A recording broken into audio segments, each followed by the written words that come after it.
I Think, Therefore I Am Fritz presents a new story for you today about the science of cybernetics. Cybernetics, which comes from the Greek word cybernetas, for steersman. To steer the boat, the steersman needs to have feedback to direct his action. And I made a system using a cybernetic loop to get a medical device back in 1989. An auto-focusing cybernetic loop that would help us to work with the body electric and, as a medical device, use brainwave and other measures and self-adjusting techniques through treatment and electrical measures to be able to help the body through the science of cybernetic feedback system control. A lot of these things have been utilized for the years, and some of them have been used for positive, some for negative actions. In fact, mind control in America is using some cybernetics. So we want to be able to show today the bad side of this, about how some people are using this to put one nation under control. This film is made to help to uncover some of these ideas and hopefully to shed light on it. There's a positive side to cybernetic feedback and a negative side. If both the past and external world exist in the mind, and the mind is controllable, what then? A quote from George Orwell. Absolutely, undeniably, the mind is controllable. We all are susceptible to some form of hypnosis at one time or another. Some are very susceptible, some are not so susceptible. In today's movie, we will be looking at the negative side of cybernetics. The very word secrecy is repugnant in a free and open society. Memorandum, dated 19th of June, 1964. June 19th is my birthday, and I was 13 years old, and there was a secret society being developed to use cybernetics to control the minds of men. This long movie today will show you more details. Subject: Soviet research and development in the field of direction and control of human behavior.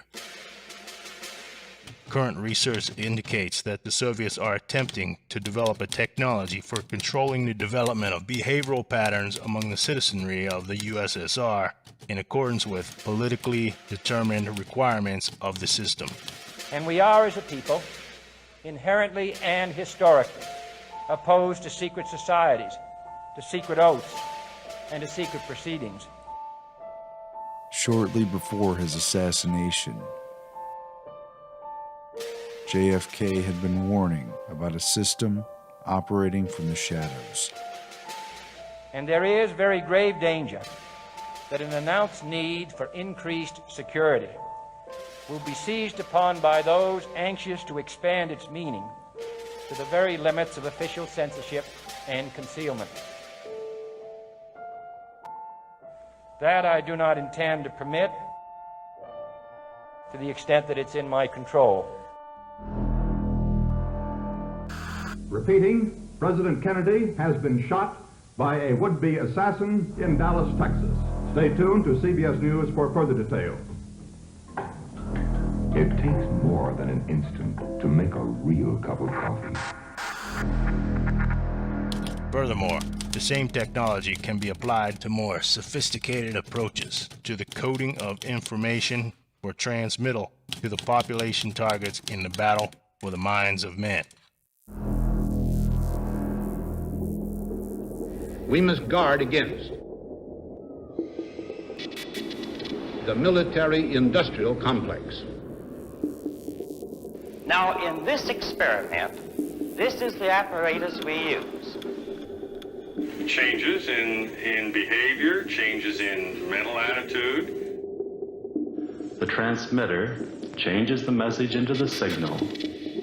Did you ever consider what would have happened if any of these substances were given to, say, unwitting people? Research has become central, or by, or at the direction of the federal government.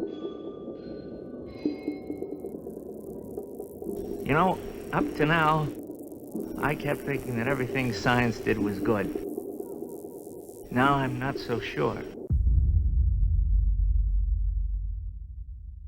We must also be alert to the equal and opposite danger that public policy could become the captive of a scientific, technological elite.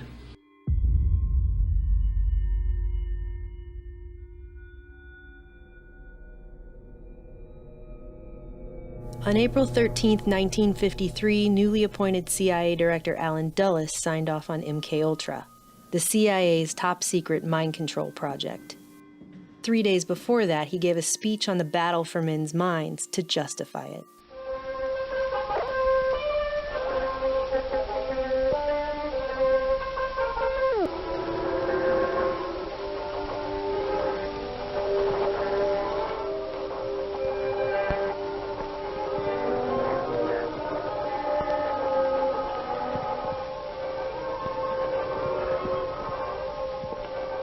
For Dulles, it was a missive into a newly declared battle for the minds of men, and would come just weeks after he became CIA director, as a countermeasure to Soviet, quote, brainwashing.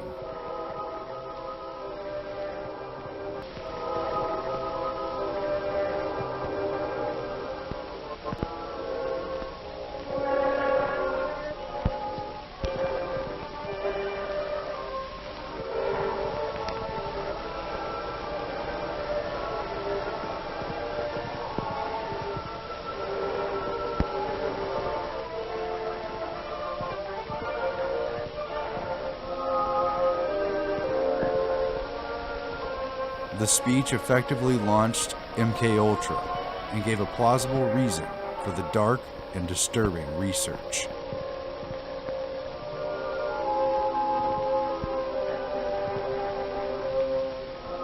Dulles would sign the memo, creating the CIA's most notorious secret research project just 3 days later, and ironically only a few weeks after the death of Stalin, who had ruled Soviet Russia for 25 years with an iron fist.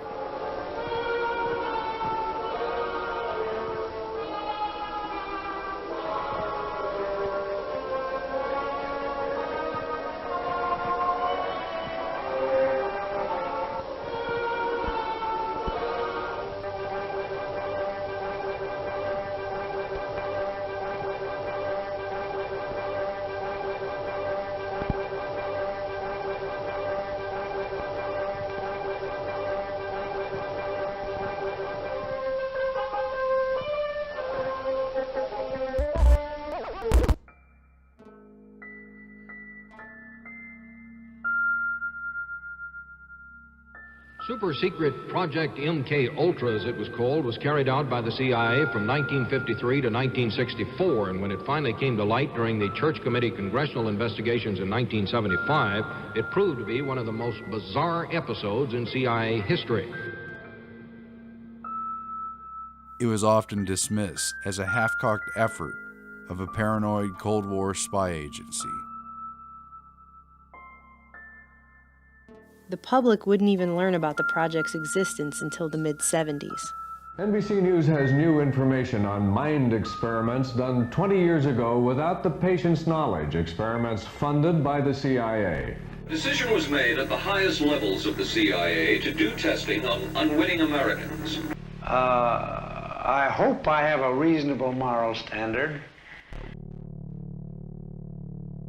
MK was a cryptogram for the Office of Technical Service under the CIA's clandestine science and technology division. The huge experimental endeavor would weaponize science and psychology under more than 140 sub-projects.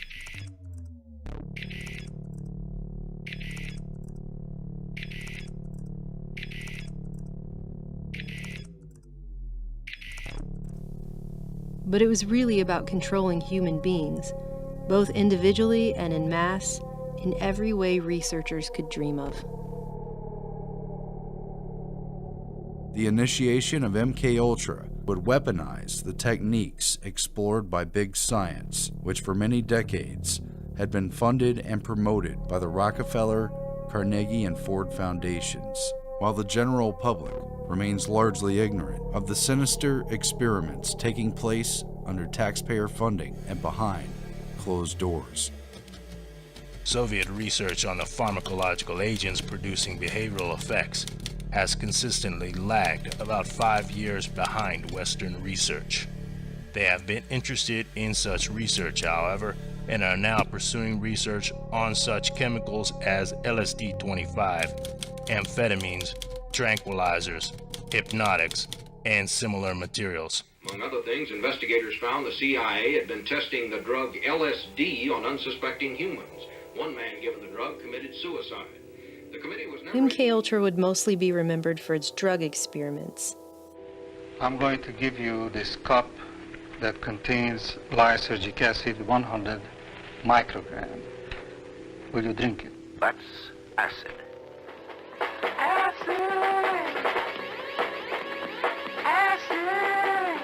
Characterized by hallucinations, illusions, distortions of perception and thinking.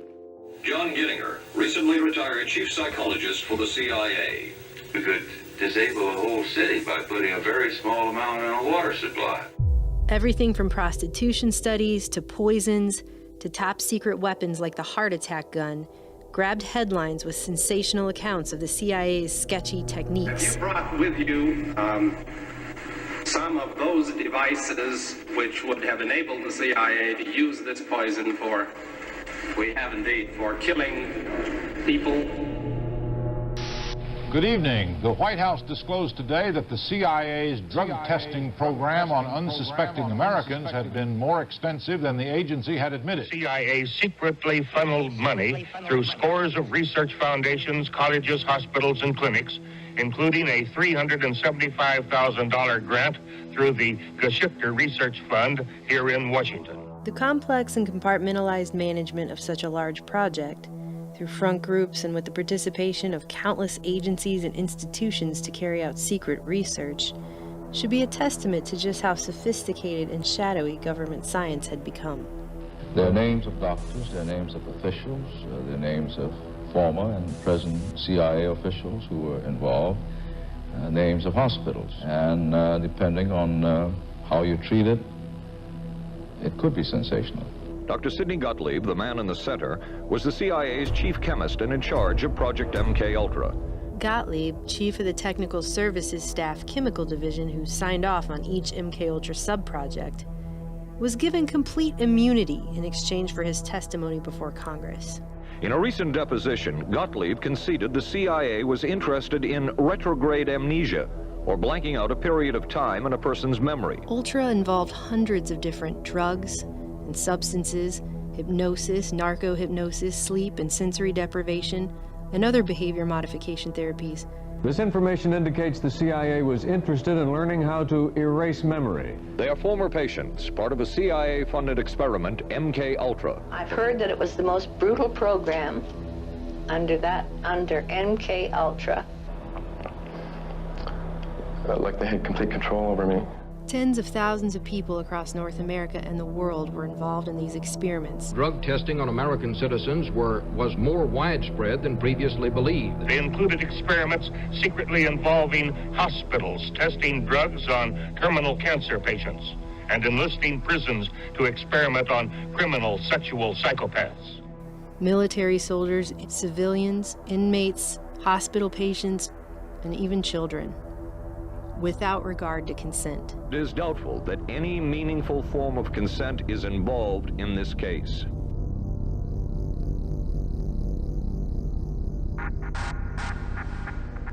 Virtually no aspect of potential control of human beings went untested. The work was done by the late Dr. Ewan Cameron. It involved extensive use of potentially dangerous drugs, excessive electric shock treatment, and endless tape-recorded messages to sleeping patients.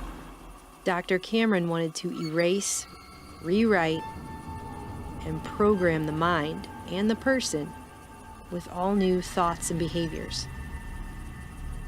And he used CIA and Rockefeller Foundation funding to do it. Cameron wrote, this was the way to make direct, controlled changes in personality. Is that what you were interested in?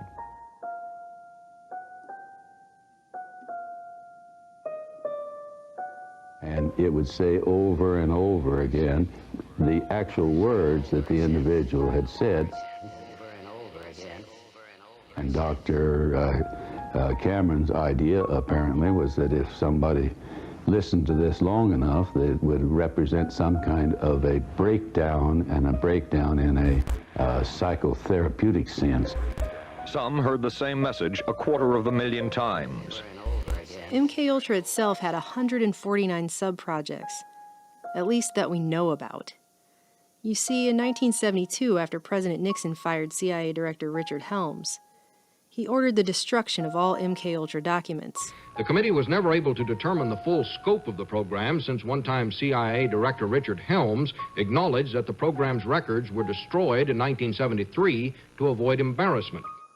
It's only due to a clerical error that 7 boxes of financial records were spared, which were later released via FOIA request in 1977. Because of this, the public will never fully know how far MKUltra truly went.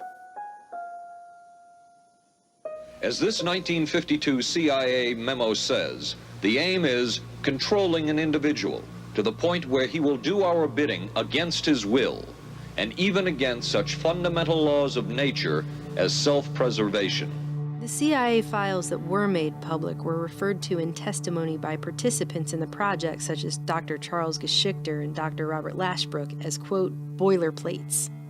Cover files that Dr. Geschichter noted were not worth the paper they were printed on.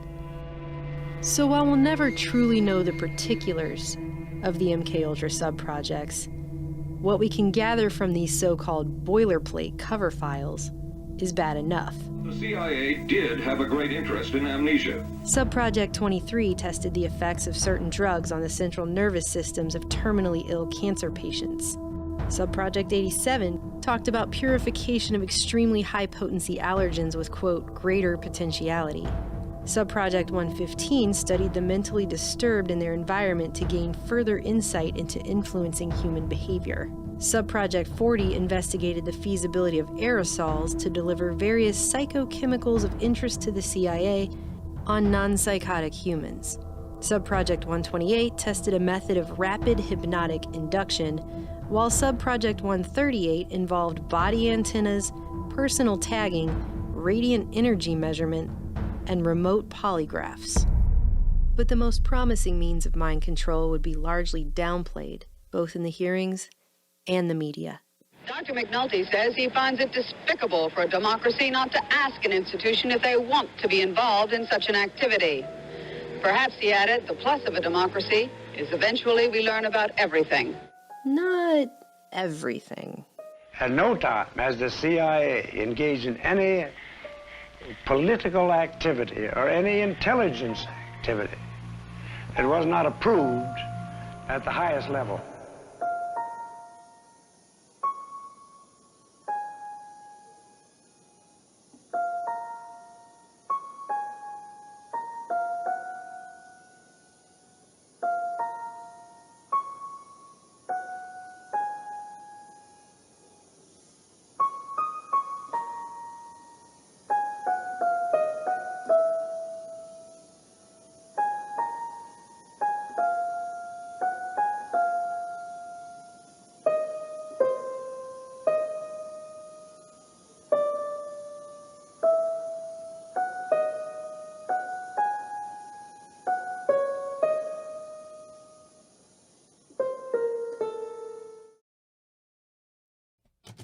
There are 2 major methods of altering or controlling human behavior. The first is psychological, the second, pharmacological. Neither method would be very effective for single individuals on a long-term basis. No trial, no jail time, no explanation beyond the CIA's need to create Manchurian candidates. Raymond. Yes, ma'am. Do you see the Red Queen? Yes, ma'am. Now here's what I want you to do. Key players given immunity, and the main bad guy Ewan Cameron vilified in the press. Pretty convenient to scapegoat him, since he died a mysterious and untimely death hiking in the Adirondacks in 1967. Even the newspapers couldn't agree on whether it was a heart attack or an accident.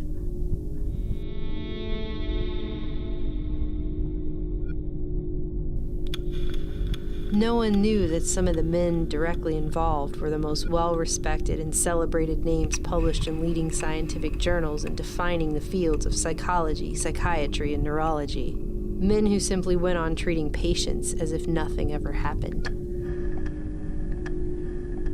And no one fully grasped that MKUltra was simply a dark hallway in a much larger labyrinth.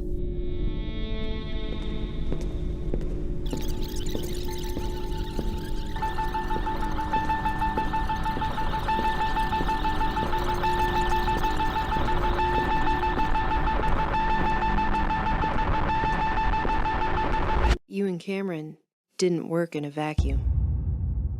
Alan Dulles and Ewan Cameron were acquaintances who crossed paths in their OSS days as psychology increasingly affected warfare. Cameron was on the medical panel for Nuremberg and assessed Rudolf Hess after he claimed amnesia. And that the only defect from which he is suffering is forgetfulness about what happened before he flew to England. The Rockefeller Foundation had provided more than $150,000 to establish McGill's new psychiatry department, which Cameron would head at the newly created Allen Memorial Institute, built inside of Canadian shipping magnate Sir Hugh Allen's Ravenscrag Castle, the most historically elite building in Montreal. Cameron would draw from his distinguished colleagues at McGill, using sensory deprivation, electroshock treatment, deep sleep therapy, and tape loops to erase memories and break down personalities. In a paper published in the 1956 American Journal of Psychiatry, Cameron referred to the technique he called psychic driving as, quote, analogous to the breakdown of the individual under continuous interrogation. Seeking recognition, Cameron hoped to earn a Nobel Prize for automating psychiatry. Only 3 sources were cited in his work, the first being himself and another being Donald Hebb. With the influence of his connections, Cameron rose to prominence, becoming the president of the Canadian, American, and World Psychiatric Associations, along with numerous other influential groups. He was widely acknowledged as a leader in the entire field, until he wasn't. What a fine line there was between the work of a madman exposed in the worst of the files released on MKUltra and the respected and admired work of his closest colleagues at McGill, who even today are celebrated as the greatest Canadian minds of science. But Ewan Cameron didn't work in a vacuum.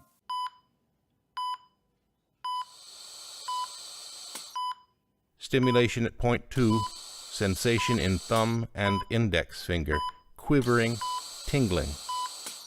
Point 3. I hear voices. It is late at night, around the carnival somewhere. 1934, Montreal, Canada, McGill University. Dr. Wilder Penfield had already mapped out much of the cerebral cortex by placing electrodes on the brains of his epileptic patients. Point 4. Some sort of traveling circus. I just saw lots of big wagons that they used to haul animals in. The Rockefeller Foundation spent more than $1.25 million to create McGill's Montreal Neurological Institute and recruited Penfield to head it, after ruling out basing his controversial research in New York. The medical ethics differed slightly in Canada, and reforms of the 1930s emphasized the character and reputation of doctors over any legal burden on their conduct. To satisfy this, Dr. Penfield conducted, quote, treatments of last resort on only the most serious of epileptic patients. During my life as a brain surgeon, it has been necessary to operate on a good many men and women to many hundreds, and to expose the brain under local anesthesia with the patient conscious. While simultaneously undergoing a study of the brain to make the price of open brain surgery worth it. If I stimulate again, a little lower down. That pencil-like instrument in his hand is an electrode. Each time he applies it to the patient's brain, a weak electric current stimulates that part of the brain. Point 7. Movement of the tongue. Point 8.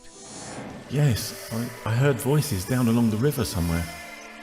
A man's voice and a woman's voice calling. Nearly 2 decades earlier, Wilder Penfield had become Sir Sherrington's most distinguished pupil. Penfield trained at Oxford under a Rhodes Scholarship, who were known for recruiting top American students to become elite agents of global influence in their fields. It was Sherrington who introduced Penfield to neurology, and Penfield dedicated all his books to his mentor. Real legacy stuff. Point 11. I think I saw the river. One I was visiting when I was a child. This was experience from his earlier life. It has faded from his recollective memory. He claims in this way that he avoided outright experimentation. These are not experiments. Though few other labels could truthfully be put on his probings. Is it true that one does not feel pain in the brain itself? No, it doesn't hurt to stimulate the brain. Ready, on. I had a dream I wasn't here. I hear people coming in. I hear music now. An old song I heard on the radio. A funny little piece. These reenactments contained both visual and auditory elements in them. This was an incident of childhood which she could never have recalled without the aid of the stimulating electrode. You'll see how it evokes a body movement or a sensation. Ready? On. Buddy, did you feel anything? Yes, I did. What? I felt that my hand was numb. Electrical stimulation was carried out at 60 cycles, 2 millisecond pulses at 2 volts.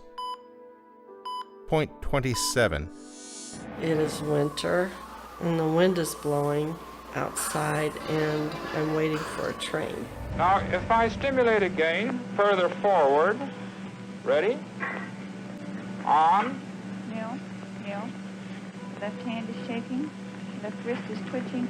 Left wrist is twitching. He's awake through all this? He's awake through it all. Left wrist is twitching. He can tell the surgeon things that will be helpful to the surgeon in terms of this brain mapping. That's why he's kept awake. That's why he's kept awake. In that process, we have stumbled quite accidentally on the fact that there is recorded in the nerve cells of the human brain a complete record of the stream of consciousness. And Penfield identified their association with areas of the brain for motor movements, for speech, for memory, and other complex brain functions. I seemed to hear little voices then, the voices of people calling from building to building somewhere. I do not know where it is, but it's very familiar. They seem to be run-down buildings.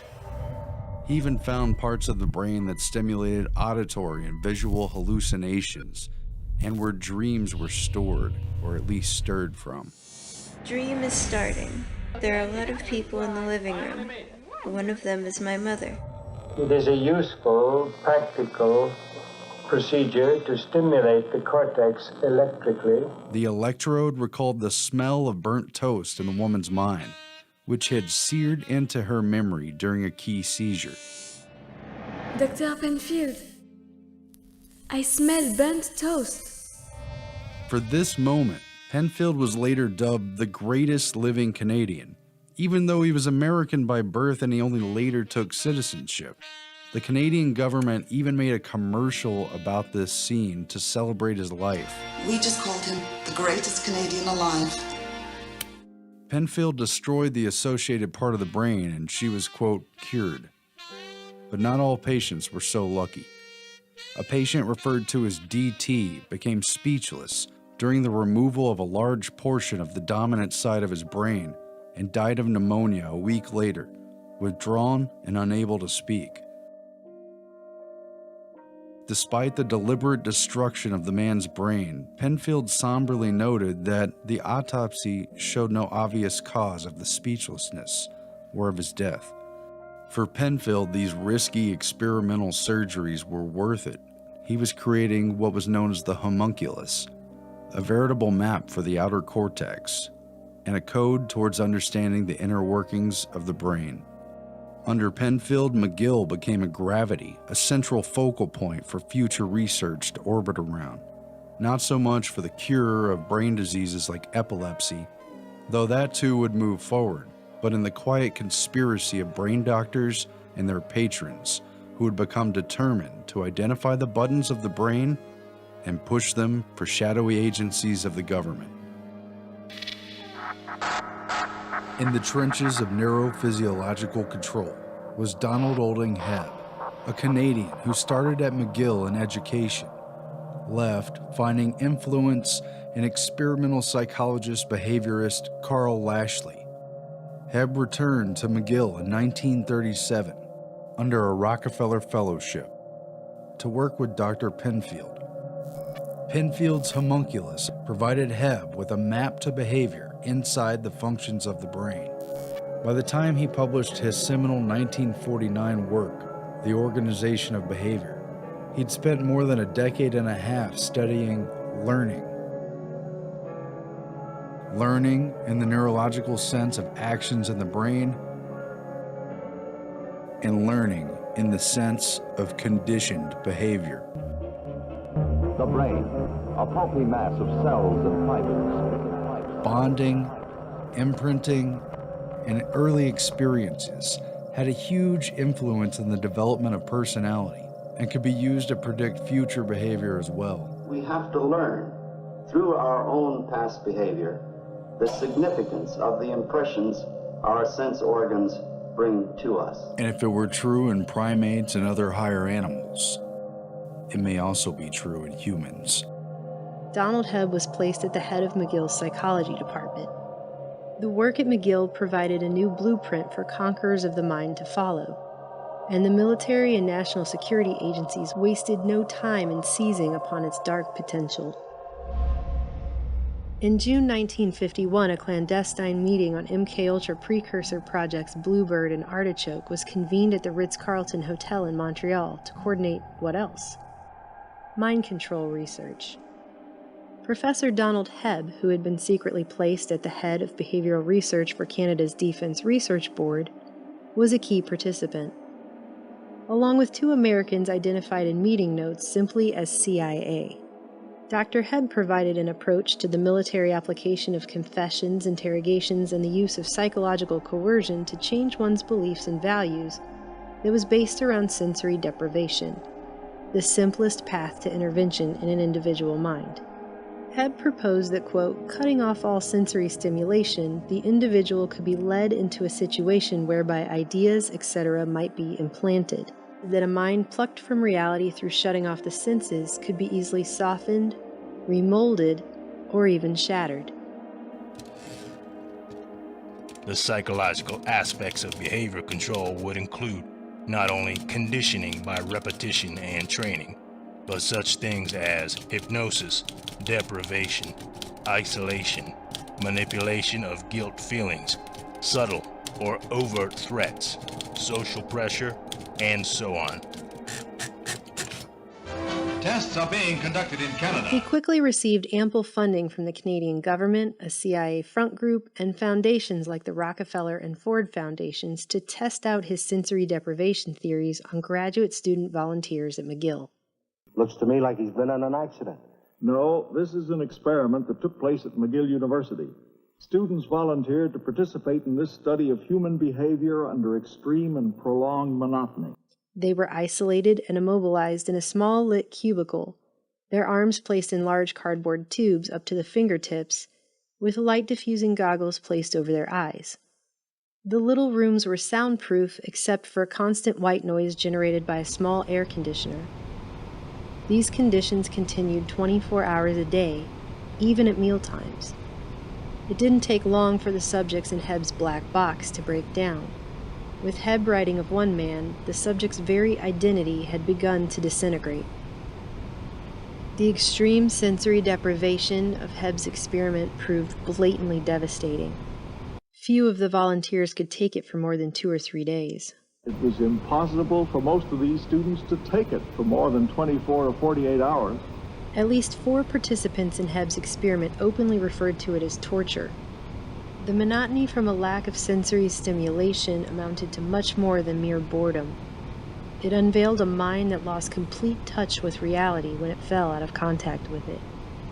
The psychologist D.O. Hebb and his associates who conducted these experiments found that deprived of ordinary, everyday sensory experiences, the subjects began to lose touch with reality.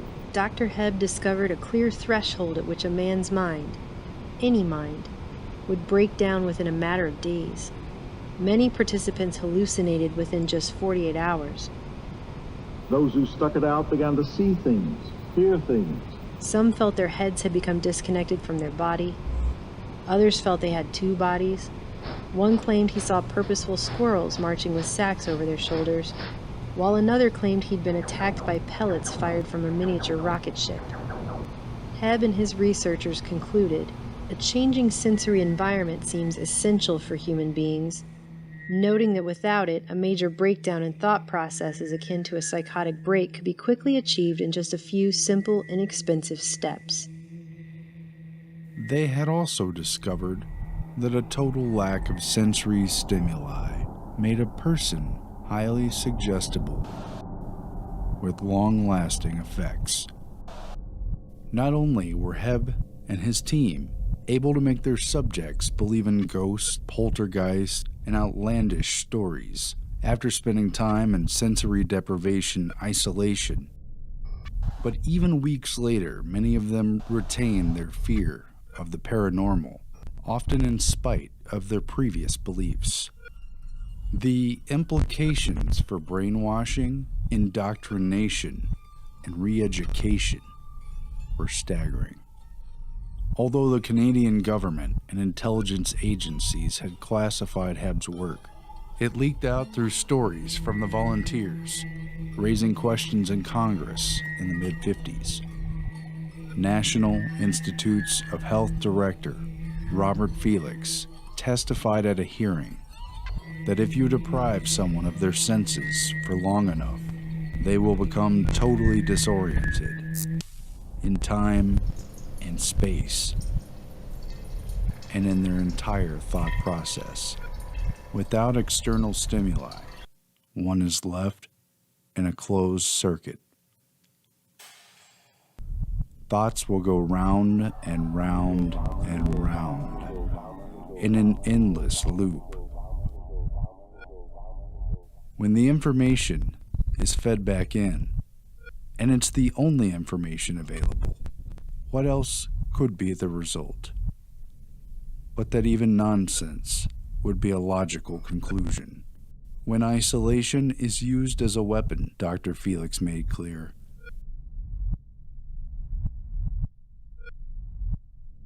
anyone could be broken down by this technique.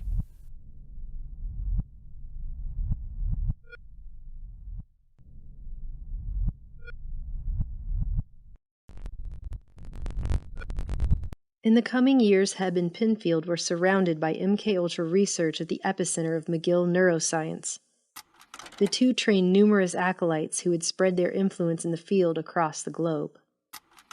One of them was Dr. Maitland Baldwin, a protege of Hebb and Penfield's who also studied removal of the brain at McGill.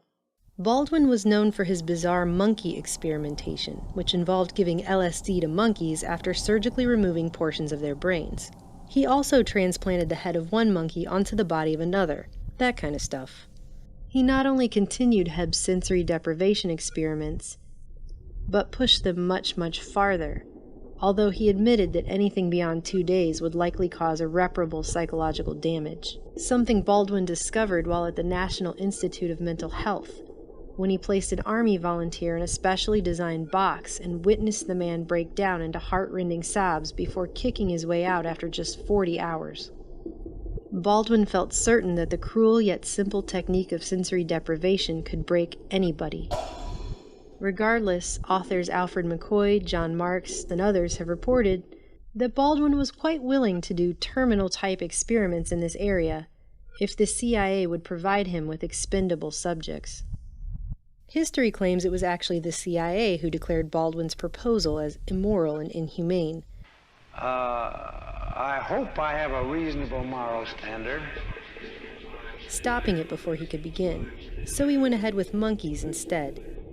The results of his research remain classified to this day. Hebb had refused to go further in the interrogation experiments, and his funding was cut a year later. Hebb wrote to the Canadian Defense Board, expressing his frustration at doing the thankless work for the CIA, while his research was suppressed and not allowed to be published. While the CIA turned to Hebb's colleague at McGill, Ewan Cameron, to continue the experimentation that Hebb had begun.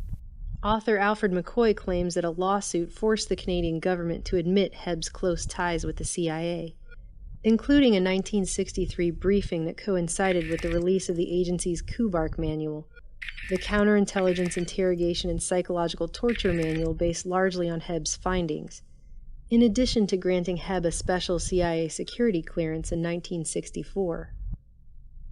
Ultimately, Hebb, a respected university figure, was willing to go only so far with his debilitating research.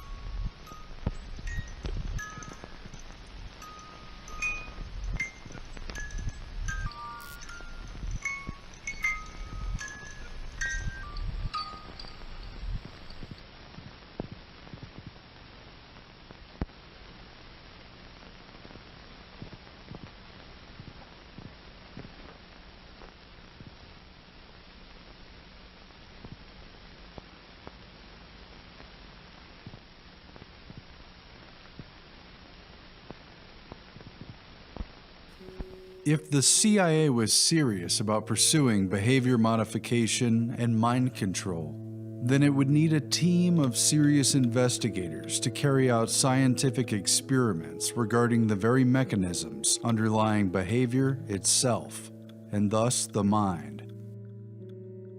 And the essential question, is man programmable like a machine?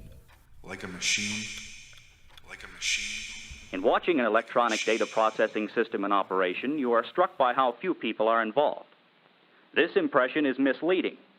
There are more people behind the scenes than first meets the eye. During the early 1950s, Dr. Hebb had taken part in the CIA's top-secret Project Bluebird, which aimed to develop techniques to get people to, quote, sing like a bluebird, even against their own will.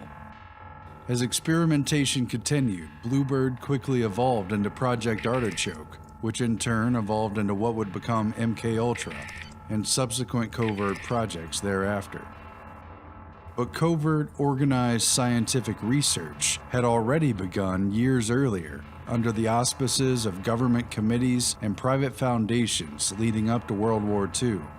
Early on, a number of social scientists, psychiatrists, and psychologists were tapped for the Presidential Advisory Committee for National Morale in order to advise the government and military on psychological warfare in anticipation of America's entrance into the war.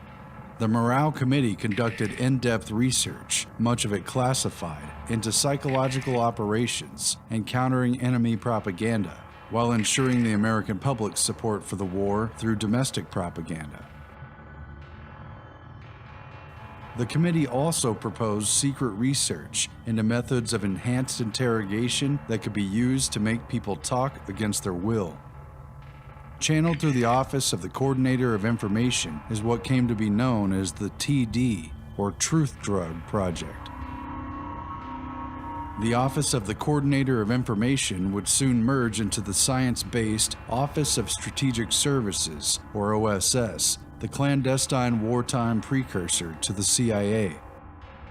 These early truth drug experiments would be carried out in secret, but apparently with little success, under the cover that the OSS was attempting to find a cure for shell shock. Some of the newer trends in the USSR are as follows. A. The adoption of a multidisciplinary approach, integrating biological, social, and physical mathematical research in attempts to better understand and eventually to control human behavior in a manner consonant with national plans. But the computer continuously and instantly solves the problem and sends the answer to the guns as train and elevation orders. In May 1942, just a few weeks before the OSS was officially created, a small invitation-only meeting was held on, quote, cerebral inhibition that would change everything. It centered around two topics, hypnosis and the conditioned reflex. The Josiah Macy Jr. Foundation, a private philanthropy tied to the Rockefeller oil empire and later outed as a CIA front during the MKUltra revelations in the 1970s, would host the meeting.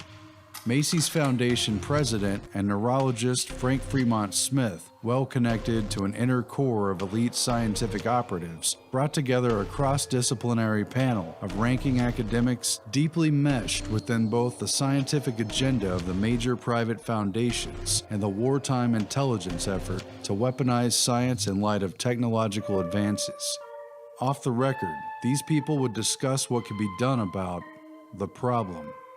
Chairman Warren S. McCullough, a neurophysiologist at the University of Illinois' Neuropsychiatric Institute, who fancied himself an investigative philosopher of the nervous system in relation to human consciousness. Special stress is laid on a competent neurological examination. His cybernetic quest to understand the brain-mind problem would come to be known as second-order cybernetics.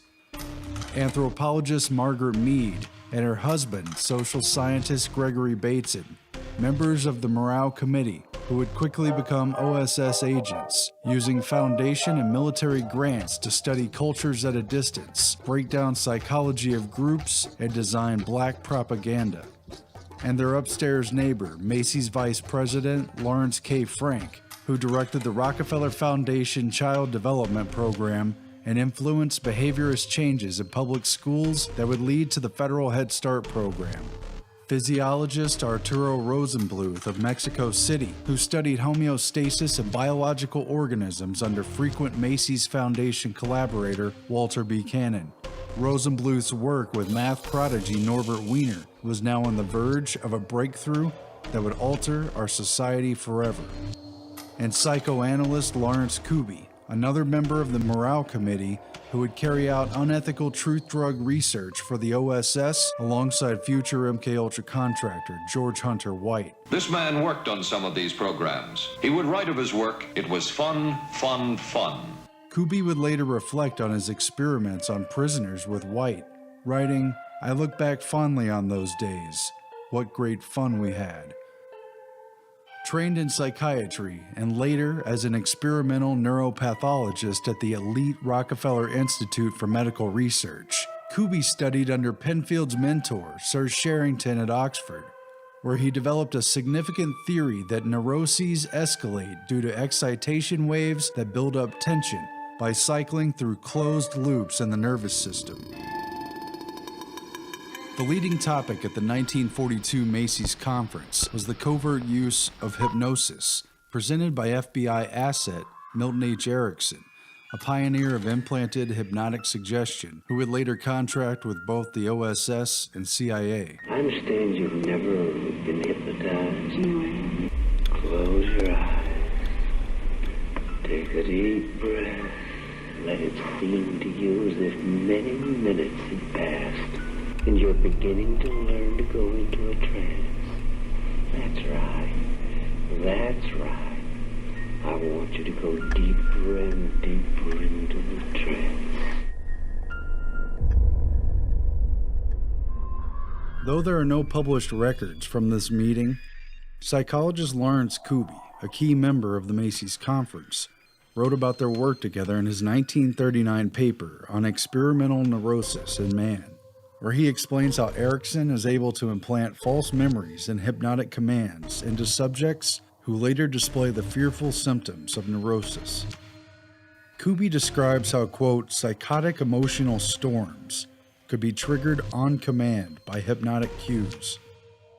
And you do not know the answer to that question consciously. In an OSS plot to send coded messages through hypnotized couriers, You can ask a subject to develop an amnesia for certain experiences, or certain classes of experiences, for certain attitudes, for certain learnings. Because in the hypnotic trance, then you need merely to direct the ideas to which the subject is to respond. Your unconscious mind can forget about it, you know. All you have to do is let things happen. Hypnosis rolled over into the group's second presentation on the conditioned reflex, presented by psychologist Howard Liddell, who established Cornell University's Behavior Farm Laboratory, where irrational stimulus and response patterns were found to trigger artificial neurosis in sheep and other animals. A devotee of Russian physiologist Ivan Pavlov, Howard Liddell used the techniques of conditioned response that Pavlov had developed. I'm myself somewhat of a disciple of Pavlov. To study the conditions between the central nervous system and emotions. These experiments proved that motivations like hunger could be exploited, and the psychological response to stimulus, whether pain, fear, or reward, could be gamed to create experimentally induced neuroses,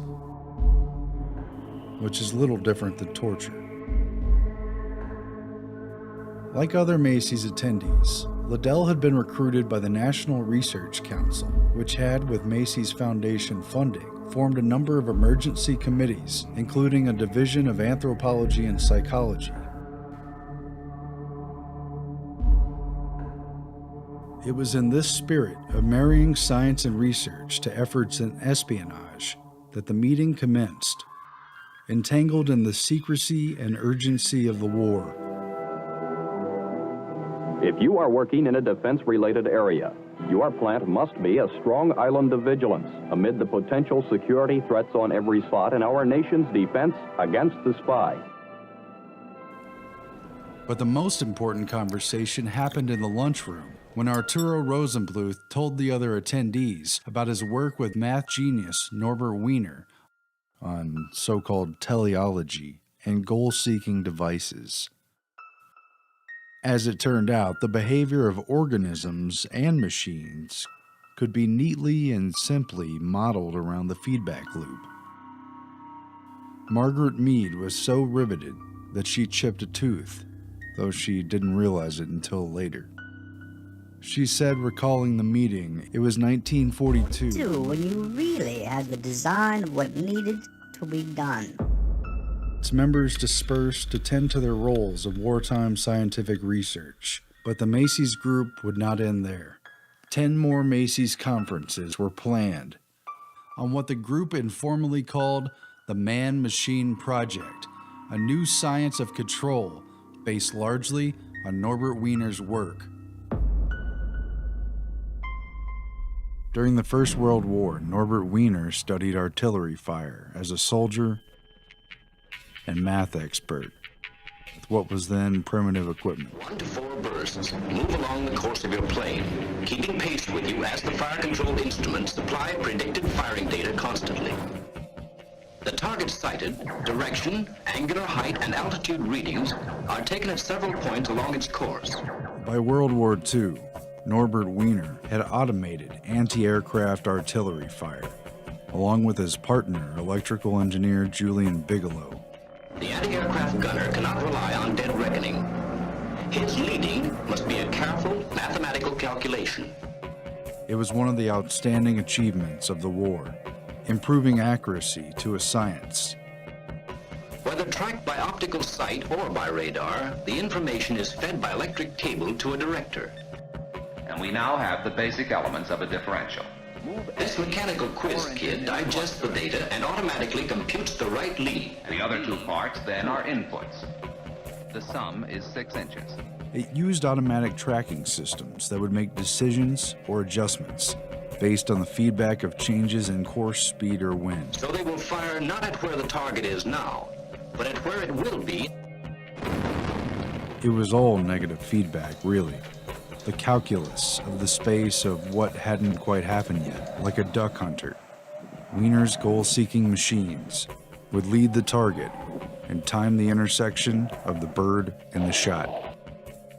The potential maneuvers are weighed and considered, then done or not done, like an arm extended to reach for a glass, moving exactly the distance needed in order to grasp it.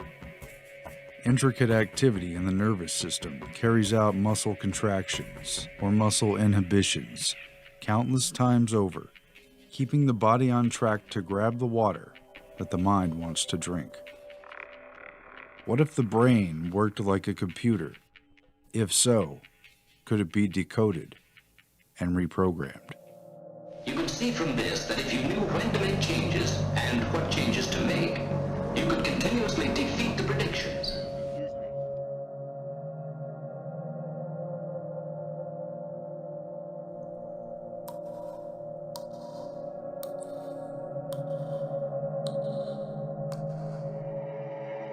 This rotund and notoriously absent-minded genius had constructed a formula for what he termed cybernetics, a phrase he had coined out of the Greek word kybernetes, or steersman.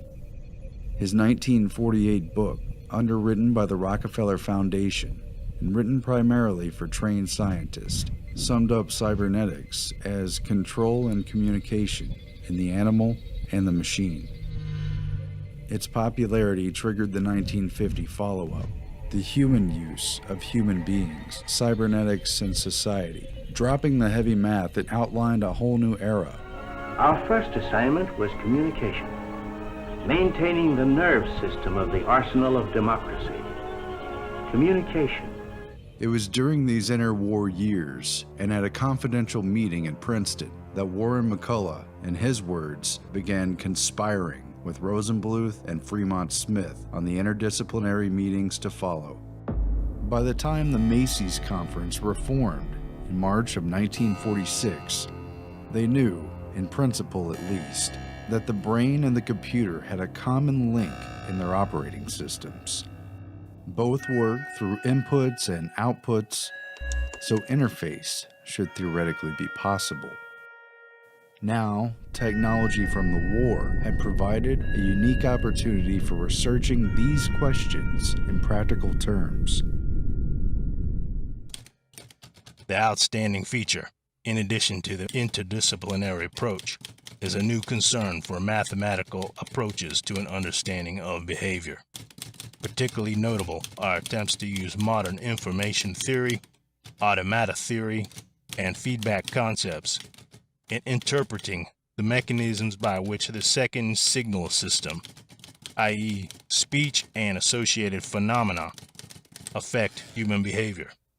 The first official Macy's Cybernetics Conference was held in March 1946, just a few months before the passage of the National Mental Health Act, which gave the federal government a new mandate, not just to treat, but prevent mental illness, establishing the National Institute of Mental Health.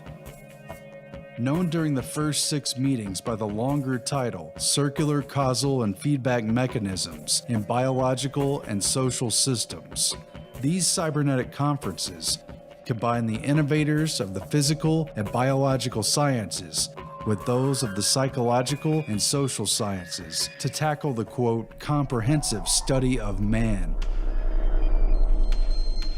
Thus, the core Macy's group expanded to include Norbert Wiener, an MIT mathematics professor and child prodigy who earned his PhD from Harvard at age 17 and studied under mathematician and political philosopher Lord Bertrand Russell, author of the seminal book establishing the modern rules of logic.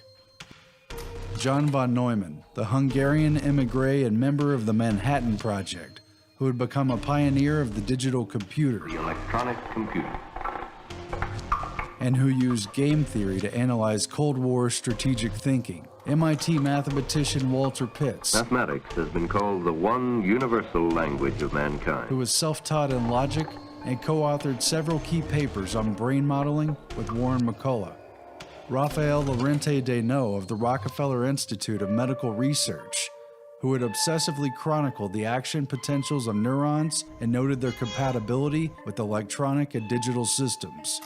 German emigre and Gestalt psychologist Heinrich Kluwer, who studied visual perception, hallucinations, and mescaline as an experimental physiological psychologist, and was best known for Kluver-Bucy syndrome, a cognitive impairment triggered by surgically created brain lesions. German refugee and Gestalt psychologist Kurt Lewin, an OSS agent and director of MIT's Center for Group Dynamics, who was closely associated with the Frankfurt School and Tavistock Institute. Editor of the Macy's Conferences, second-order cybernetician Heinz von Forester ran the Pentagon-funded Biological Computer Laboratory at the University of Illinois. Born in Vienna and part of the infamous Vienna Circle, von Forester studied physics and conducted radar experiments for the Nazis and subsequently the Allied occupation. McCullough arranged for his academic position, permanent stay, and invitation to the Macy's Conference in 1949. After reading his work on the molecular basis of memory as a function of quantum mechanics. Along with these key participants were about a dozen other core members, as well as a handful of invited guests drawn from key positions of expertise. Macy's guests included OSS and CIA asset psychiatrist Harold Abramson, who worked on top-secret chemical warfare projects at Fort Detrick, some of which were co-sponsored by the Macy's Foundation itself, and who had run multiple MKUltra projects involving LSD experimentation. Dr. Abramson is also known for introducing LSD to many of the Macy's conference attendees, including Macy's president Frank Fremont Smith and Gregory Bateson. That's acid. The attendees gathered together for 2 days at the Beekman Hotel, today a white-glove luxury condominium on the Upper East Side of Manhattan.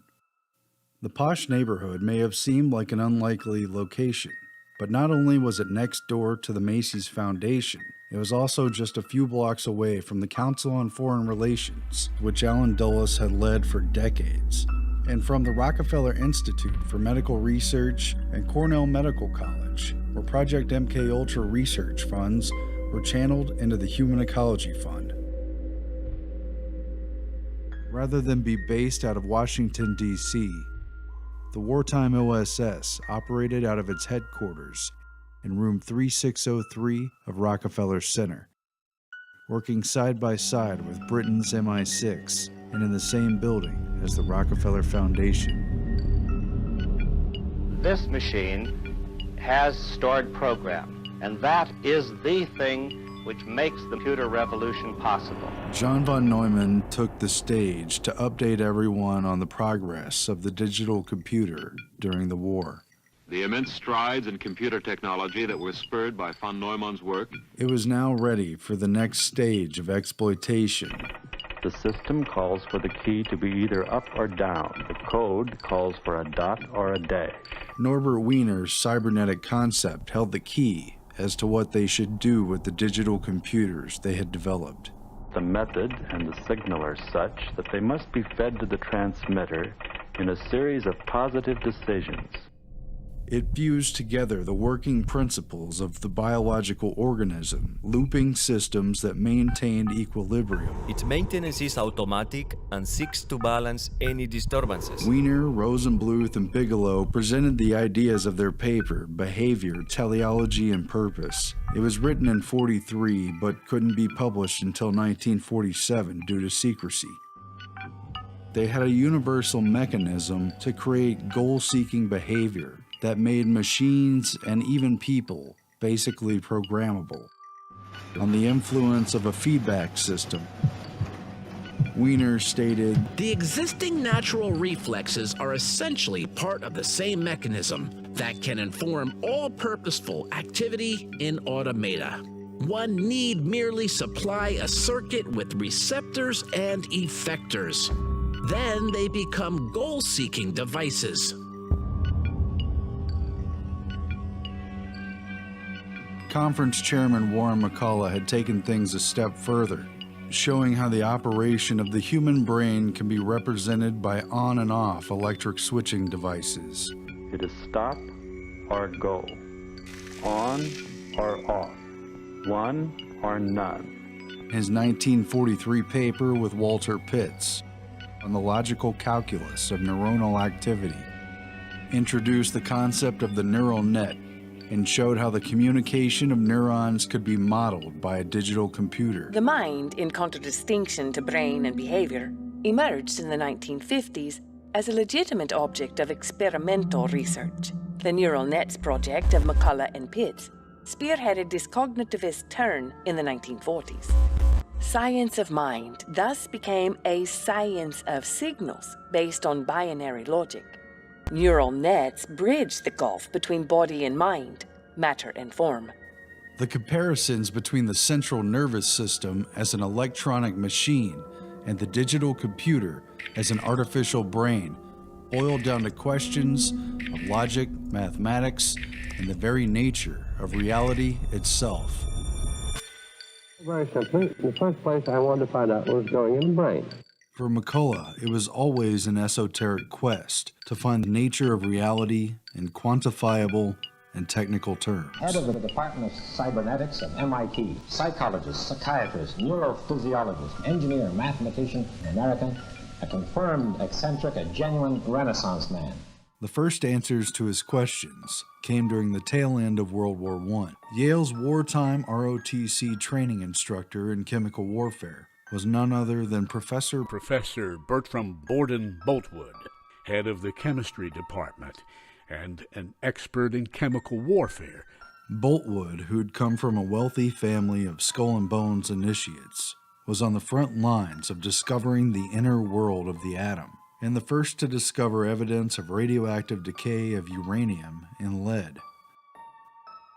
A chosen initiate, Professor Boltwood invited young McCullough to his home to discuss the hidden history of science from its mysterious beginnings. It was just before the Great War ended that he invited me to his home for an uninterrupted talk. He complained to me of his increasing forgetfulness and asked me to spend one evening, 5 p.m. to 5 a.m., with him to illuminate the larger picture. He grabbed me by the hands and intently revealed to me the hidden history of science from its mysterious beginnings.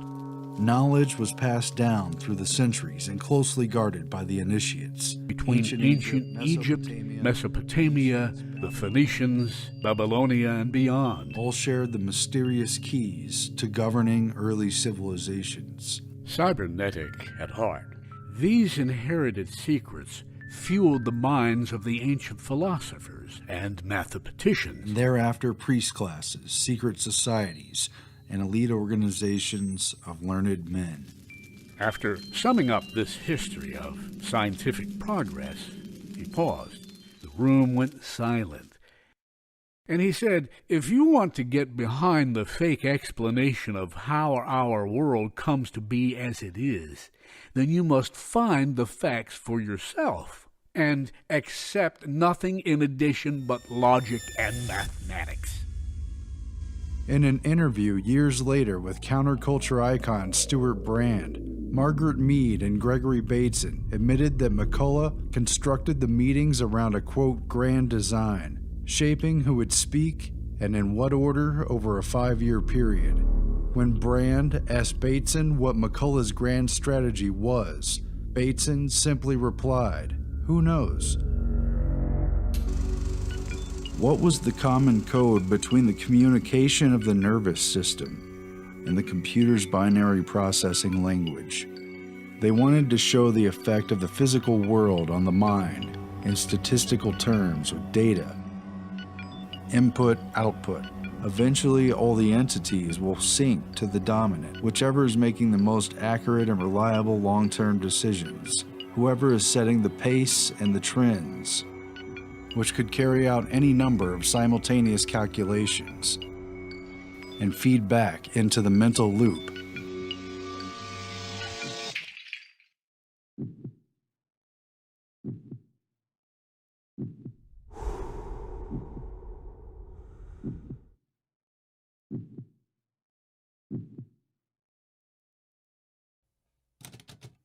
Implied by this research was the hope for a technology for controlling behavior via the second signal system, using information inputs as causative agents rather than chemical agents, electrodes, or other more exotic techniques applicable perhaps to individuals rather than groups. C. This new trend, observed in the early post-Stalin period, continues. By 1960, the word cybernetics was used by the Soviets to designate this new trend. This new science is considered by some as the key to understanding the human brain and the product of its functioning, psychic activity and personality, to the development of means for controlling it, and to ways for molding the character of the new communist man. The airborne computer is no longer a theory, nor an experiment. It's a fact, tested, functioning, practical, and restricted. It has gone into production under the label BRAIN. Macy's was meshing the power of language, communication, and the symbolic exchange of information with the biological modes of control, sowing seeds in 1,000 directions. A psychologist was involved in this experiment, along with a biophysicist and a physiologist. This was the birth of personal computers, robotics, satellites, and artificial intelligence. From the very beginning, models created in the digital computer of the brain were also inversely symbolic of the mechanization of the mind, which might one day be conquered one neuron at a time. As he finds the correct path, he registers the information in his memory. Theseus is an electrically controlled mouse. He has the ability to solve problems by trial and error means and then remember the solution. And something perhaps akin to a brain. A counterpart to Macy's, the Ratio Club was formed in 1949 in the UK. McCullough gave the keynote at the first meeting. Alan Turing, W. Ross Ashby, Gray Walter, and Donald McKay were among its most important members. Now meet Dr. Gray Walter of Bristol. His mechanical tortoise has an electronic brain which functions like the human mind, sensitive to both light and touch. Dr. Walter says that his electronic toys work exactly as though they have a simple two-cell nervous system, and that with more cells they could do many more tricks. But Gray Walter was more deeply involved in the study of brainwave activity itself. Present-day radio and television techniques afford an opportunity to probe into the brain. Mapping the relaxed states of mind characterized by alpha waves, and Walter was the first to experimentally produce changes in brain waves through the use of flickering light. Now I'm going to flash a bright light at you. Keep your eyes closed, and please try not to move. That's good. Gray Walter had also worked closely with Norbert Wiener, introducing him in the early 30s to the then mysterious field of brainwave interpretation. For each stimulus to a sense organ starts not one, but a train of impulses which are easily followed electrically with a cathode ray or other oscillograph. The discussion began at von Neumann's request, a conversation about consciousness as to whether there is an anatomical substrate for what has everybody knowing things. Von Bonnen held it was probably not cerebral cortex that determined awareness, but more likely something in the midbrain. And I suggested the importance of the thalamus. Fremont Smith went into the different degrees of consciousness from full attention through twilight states to sleep and hysterical amnesias. Molly Hauer described the stimulation of the cortex she witnessed under Dr. Penfield, which did not disturb the patients, yet threw them into a panic when stimulation caused vocalization resembling speech. The distinction between consciousness and awareness. Members of the Macy's conferences, including Frank Fremont Smith, Margaret Mead, Clyde Kluckholm, Henry W. Brosen, and Molly Harwood, also sat on the governing board of the International Committee on Mental Hygiene. Oh my God. Oh no, don't let them take me in there. Headed by John Rawlings Rees, creator of the Rockefeller Foundation-funded Tavistock Institute and the British Army's chief psych warfare expert during World War II. Mental hygiene went global, and a massive conference was convened in London in 1948. Can serve as a springboard for more meaningful discussion and think about the nature of the problem. To mold the post-war New World man, starting inside his own head. Because it enables the individual to fit into an orderly system. Being a member of an organized group offers a basis for emotional stability to every man. Heavily funded by the British and American governments and the private philanthropic foundations, it almost seemed like a global Manhattan Project for the mind was kicking off. But we all have our problems. You've got to pull yourself together, and this will all work out all right. It culminated in a report authored by the Cybernetics Conference members, Lawrence Frank and Margaret Mead, and was titled Mental Health and World Citizenship, which focused on the modifiability of man and all of his social institutions. They come from all sorts of homes, these patients, all kinds of backgrounds. But somewhere along the line, life became too much for them. Political, economic, legal, and religious. His family, his school, and his workplace. How wrong I was. Or no, not wrong, sick. And now that I'm well again, I can't help feeling just a little sad, the way you always do. In order to influence and change the world's behavior, one human being at a time. It stated, quote, "The sciences of man offer the hope of a new approach to the problem of war and a world community, and it is the ultimate goal of mental health to help men to live with their fellows in one world, so that men can live together in peace with each other." Reinforce shock treatment. Help Fred to draw away from his feelings of antagonism and suspicion and move closer to reality.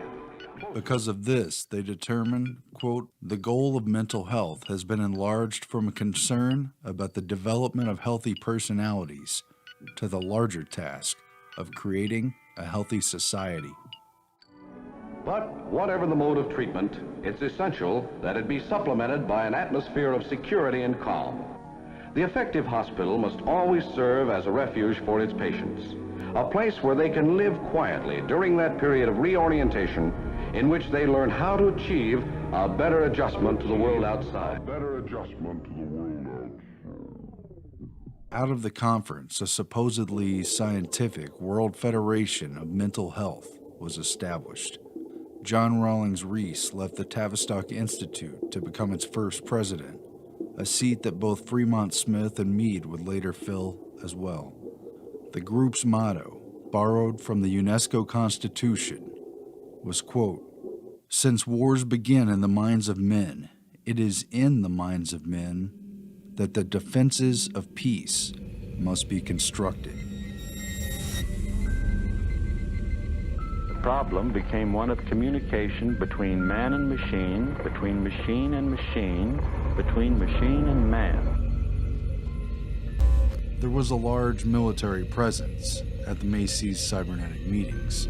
Perhaps not surprising given how many contracts its core members had with Naval, Air Force, and Army research, all of which were later exposed as routine fronts for CIA endeavors. These meetings bring together field representatives, simulation data people with their background of environmental information, and military personnel, the ultimate users of the programs. The Office of Naval Research had its own branch for investigating physiological psychology, basically another name for cybernetics. Man, which we have put in between two already known machines. Man is a predictor and says, "I shall continue to do whatever my last solution predicted will be right, so long as no detectable difference arises." I'm very curious to know just how far we can push this human operator. Would you please describe? In which part of the brain should they screw the spark plug?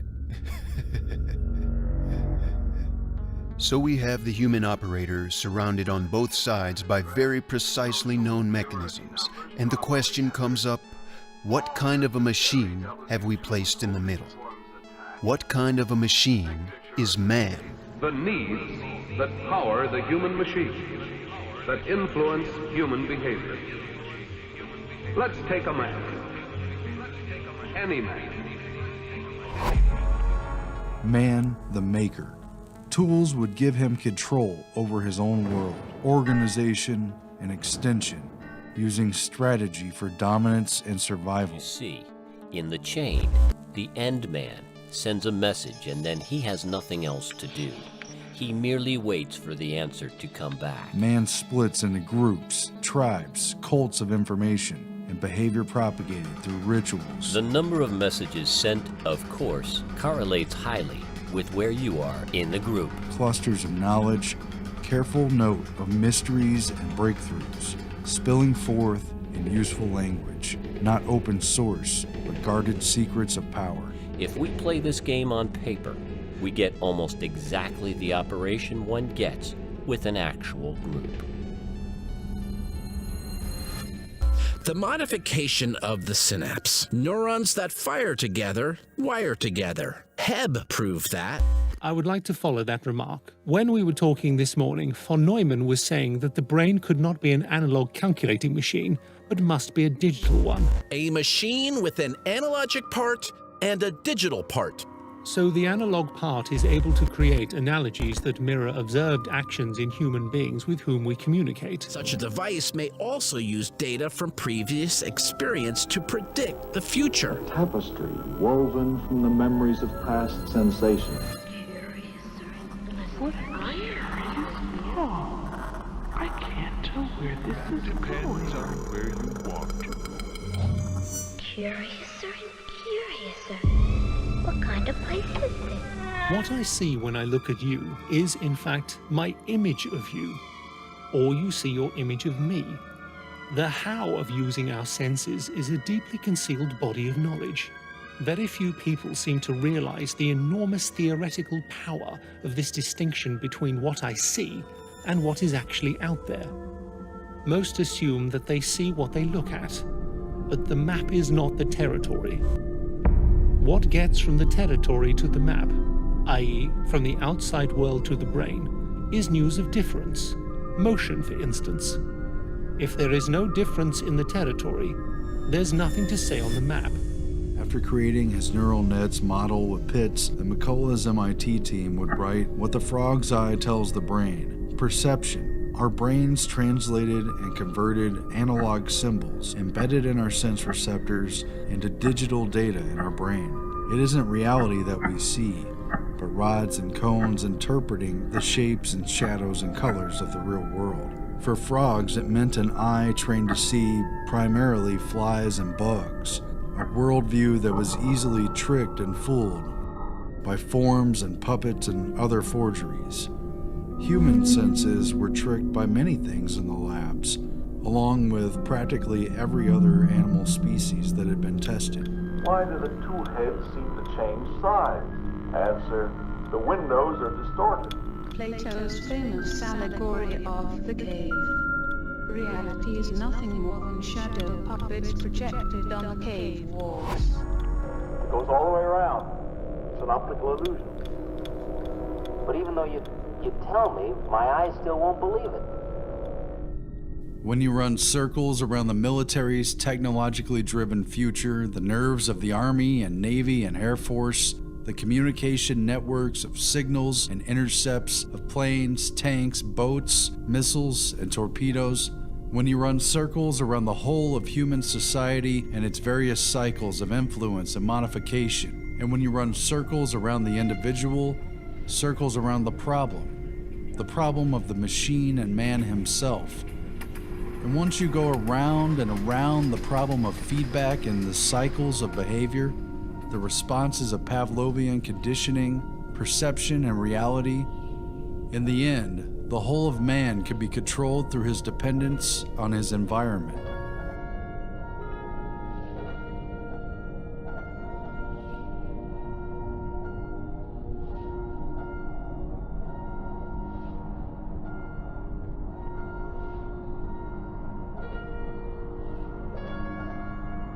Because the mind is contained within the brain-body mechanism, and thus isolated from the outside world, it is entirely dependent upon information derived from the senses. In other words, the mind is already contained within a natural matrix.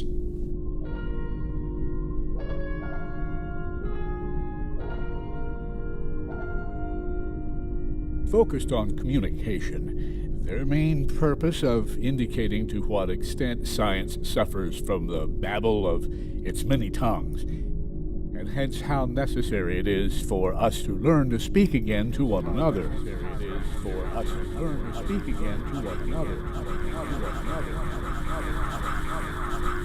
The transmitter previously systems message channel, its function, see on-off knowledge of electrical impulse transmitted constant feed information back into the message and delivered to the destination. Many of the cybernetics members were now talking literally about constructing an artificial matrix.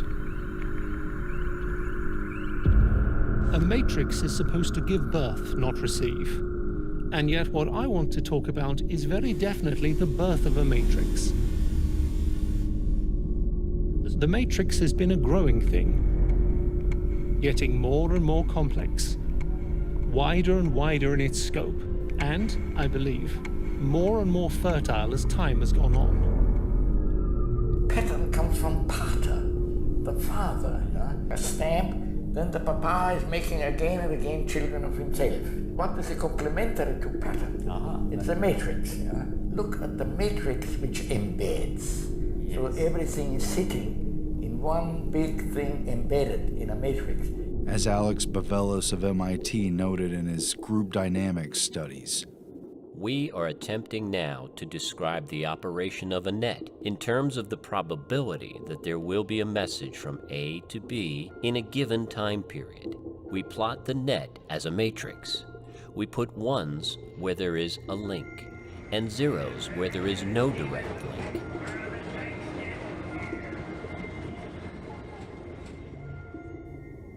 At stake was the unveiling of an entirely new paradigm, one which encompassed a holistic view of control that could potentially govern the world and the mind.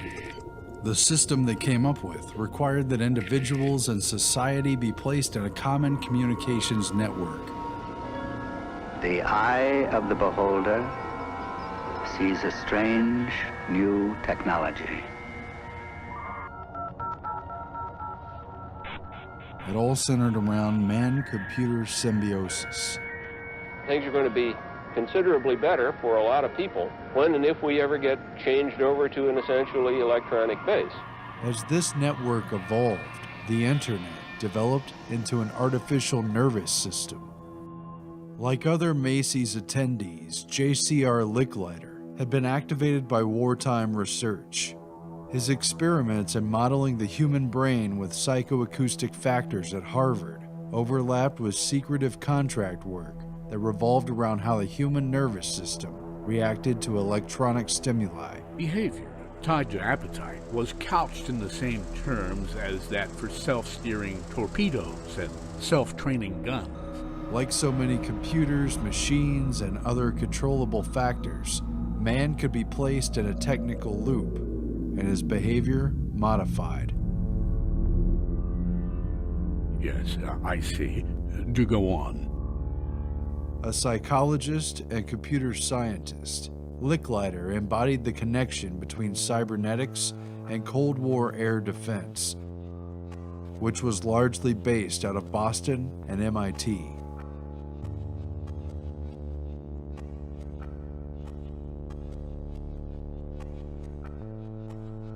His presence at the 1950 Macy's Cybernetic meeting coincided with his move to MIT and the start of a pivotal but shadowy role in creating the militarized MIT Lincoln Laboratory, the SAGE radar network, and the DEW line, or Distant Early Warning Missile Defense System. A radar early warning line north. A system which relied upon the very command and control communication networks that Norbert Wiener and others at Macy's created. Ultimately, the nerves of the nation's defense were designed to operate like the human nervous system. And so headquarters, United States Air Force, arrived at a command and control concept with data processing as its nerve center. Its basic function, to extend the useful capacity of man's brain. Switch to digital communication technology, aided and abetted by satellite. The melding of computers and communication. A fact which influenced Licklider's vision for a networked and interconnected society. And then to interconnect each of the computers to each other to form a fully connected network. That would eventually culminate in the DARPA-created ARPANET, the forerunner to the modern internet. Research now going on will someday permit a network user to log in. Will someday permit a network user to log in. Will someday permit a network user to log in. Will someday permit a network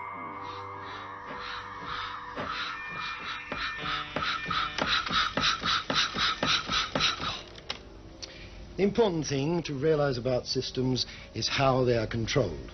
And we must get rid of any notion straight away that control is something imposed on the system from outside. It has to be built into it. Let's see how the mechanism works. You see it lifting here, transmitting the message along here, lifting that cam up here, and then shutting off a valve there. That is built into the system. It's called feedback, and feedback is ubiquitous in control systems. At this point, we realize that reality itself is not a fixed thing, as our nervous systems interpret the symbols and signals of familiar patterns and changes, continuously revising our image of the world. Thus, an artificial matrix is inherent, indeed unavoidable. These systems which are minds are circuits of cause and effect. They are cybernetic systems. For me, the system is man and environment. Man sought to control his own kind by way of understanding what governed his actions, starting with the neuron, base unit of mind-body communication. What is cybernetics? A railway train needs no steering gear.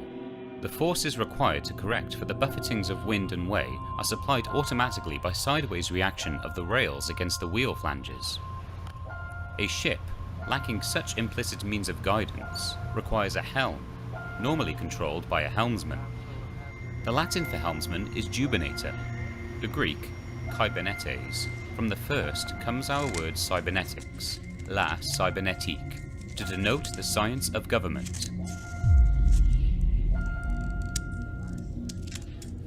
In the end, cybernetic modification of the human being makes information and its communication the key to control, making reality itself malleable, and our interaction with the technology at hand has created its own feedback derived from our interpreted reality. The world about us is accessible only through a nervous system, and that our information concerning it is confined to what limited information the nervous system can transmit. As this technology captures, measures, and analyzes the world around us, man is programmed and reprogrammed through continuous updates provided by this intermediary. And conditioning comes with it, along with new reflexes. And, specifically, it is a recursive epistemology, and based upon recursiveness of cycles, returning all the time to bite their own beginnings. Cybernetics programmed in the same base human language, self-reflexive cycles, feedback and adaptation. Our very essence is conflicted with the environment and yet dependent upon interacting within it. Yet the old worm Ouroboros is an odd worm, who conceals not only his recursive nature, but also the implications of recursiveness. The Ouroboros is the perfect symbol for Kubernetes. Ultimately, the underlying natural matrix is supplanted by an artificial one, born with the collective consciousness of mankind's total intent, goals, and purpose. Ultimately, they found that programming was easy enough anyway. The science of cybernetics would reveal to the CIA, or any serious agency making inquiries, that although the mind itself could not be directly controlled, it was in essence malleable due to its reliance upon physical sense data and man's unique ability to comprehend language and to talk. Behavior, then, modified by continuous feedback, was inherent in communication itself. The ultimate question was, who or what would control the signal? Reports from the first 5 of the 10 Macy's Cybernetics conferences were never publicly released. These 10 meetings systematically worked out questions of control that would have to be asked and could only be answered through experimentation, some of which would prove so unethical it could only be carried out under a blanket of national security on a need-to-know basis. The last cybernetics meeting was held April 22, 1953, just 9 days after Alan Dulles signed off on MKUltra. Norbert Wiener lamented, Those of us who have contributed to the new science of cybernetics thus stand in a moral position, which is to say the least not very comfortable. We have contributed to the initiation of a new science which embraces technological developments with great possibilities for good and evil. This was especially so since the computing machine had already reached a point of such complexity that it threatened man's freedom to make individual decisions. We do not have a choice in suppressing these new technological developments. We can only hand it over to the world that exists about us. There are those who hope for the good of a better understanding of man and society that may anticipate and outweigh the incidental contribution we are making to the concentration of power. I am compelled to say that it is a very slight hope.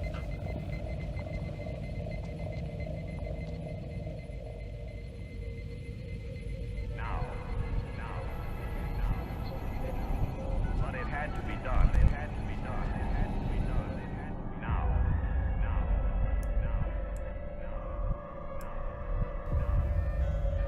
But it had to be done. It had to be done. Now. The speed of military and technological development in our century leaves no margin for guesswork, no time for the leisurely trial and error of yesterday. Cyber evolved beyond the passive reception of one-way signals, as with television. Instead, it required a feedback loop of interaction. Would you advocate a world ruled by scientists and by the super brains? No. We are fit for discovering how the world works. We're not fit for telling other people what to do.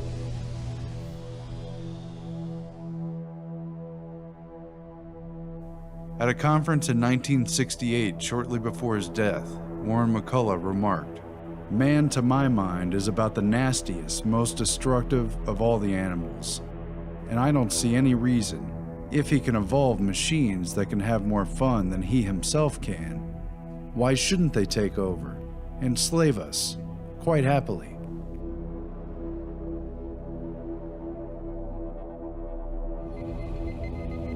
We used to argue about whether a computer can think. The answer is no. What thinks is a total circuit, including perhaps a computer, a man, and an environment. If you could control the environment,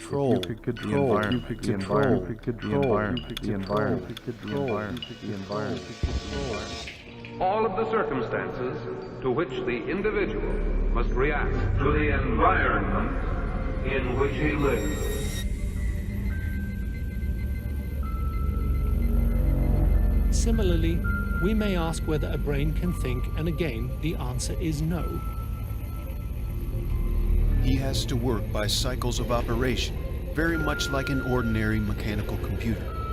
He does very many complicated things. What thinks is a brain inside a man who is part of a system which includes an environment. If you can get to the man at the switches, if you get to the man at the switches, then you can get to the real man.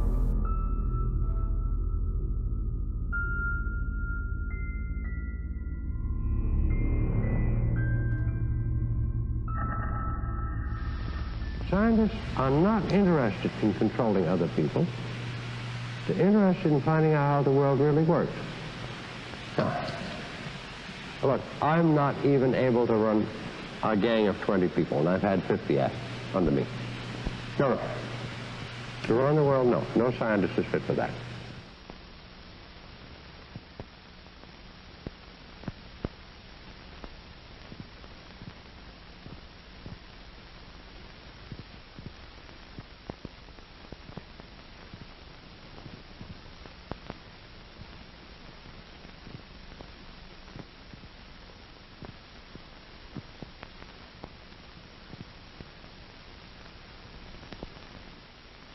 As one Soviet author puts it, cybernetics can be used in molding of a child's character, the inculcation of knowledge and techniques, the amassing of experience, the establishment of social behavior patterns, all functions which can be summarized as control of the growth process of the individual. Students of particular disciplines in the USSR, such as psychologists and social scientists, also support the general cybernetic trend. Viewing the MKUltra subprojects again through the lens of these new cybernetic models of man and his mind, we find elements of the Macy's conferences woven into the agency's unethical experiments to control human beings throughout the Cold War. Case in point is Subproject 119. Its admitted aim was an interpretive survey of work being done in psychophysiological research and instrumentation, with 5 goals stated simply by order of operations. A. Bioelectric sensors, sources of significant electrical potential and methods of pickup. B. Recording, amplification, electronic tape, and other multi-channel recording. C. Analysis, autocorrelators, spectrum analyzers, etc., and coordination with automatic data processing equipment. D. Standardization of data for correlation with biochemical, physiological, and behavioral indices. And once they had all that figured out, E. Techniques of activation of the human organism by remote electronic means.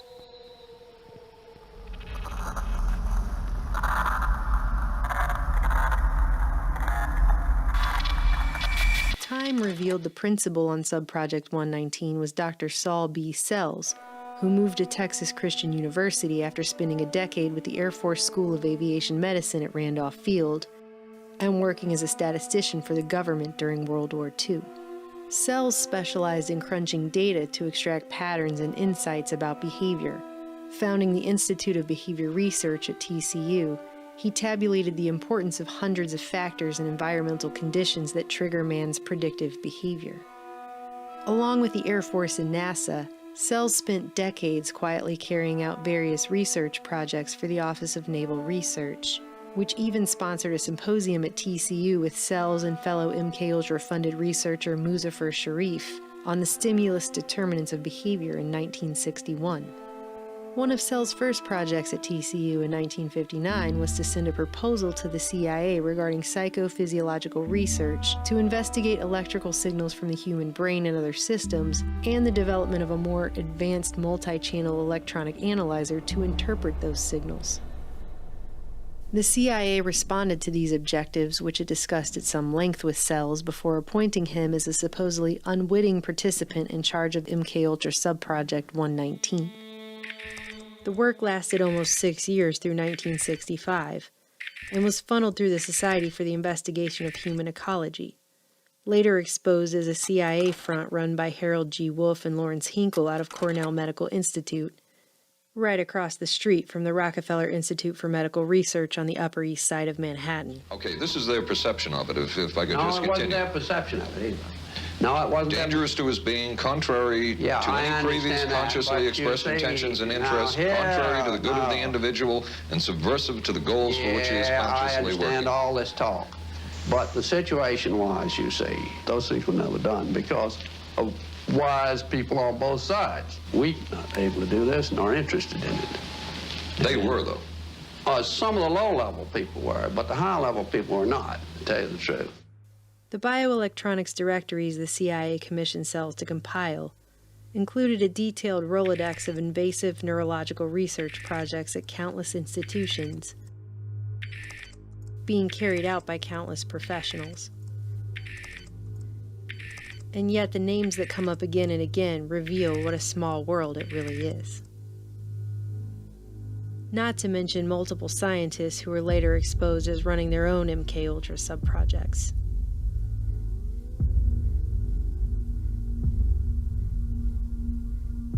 What did 119 really mean by techniques of activation of the human organism by remote electronic means? Neither the declassified documents nor any of the government hearings throughout the 70s ever followed up on what the real goal of this sub-project was.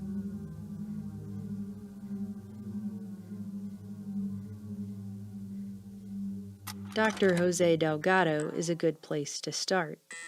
His name appears at least a dozen times in Saul Cell's bioelectronic directories. The general public is more familiar with Delgado's experiments than nearly any other that has been connected to the CIA's secretive MKUltra objectives. Here we see the normal, highly aggressive behavior of a healthy bull in a small bull ring. For the scientists who were attempting to decode the central nervous system, electrical stimulation of the brain became a natural extension of the original experiments with electricity that Galvani, Volta, and others had used to trigger muscle contractions in frogs at the tail end of the 18th century. By the time Dr. Jose Delgado stepped into the ring, he didn't need the customary red cape anymore. Only a remote control.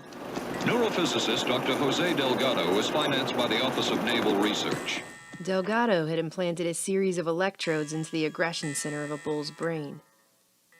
And then he invited the press.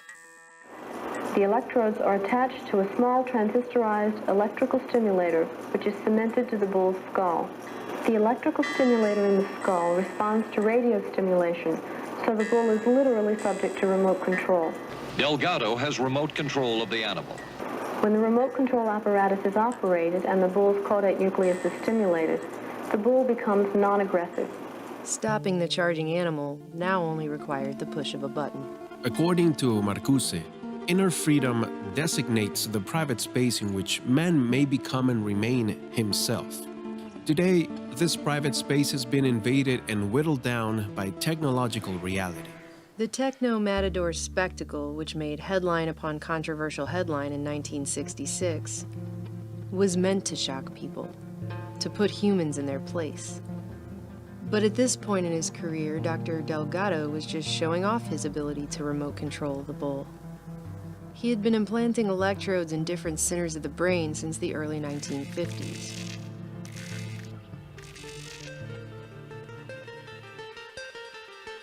By demonstrating that he could turn a bull on and off like a toy, in what observers could have been forgiven for mistaking as high-tech voodoo, Delgado apparently fancied himself the ultimate matador. Recently released CIA documents refer to the feasibility of remote control of animals, and that special investigations will be conducted toward the application of selected elements of these techniques to man. But the good doctor was only one of a network of neurophysiologists and psychiatrists running parallel research programs across the U.S. and the world.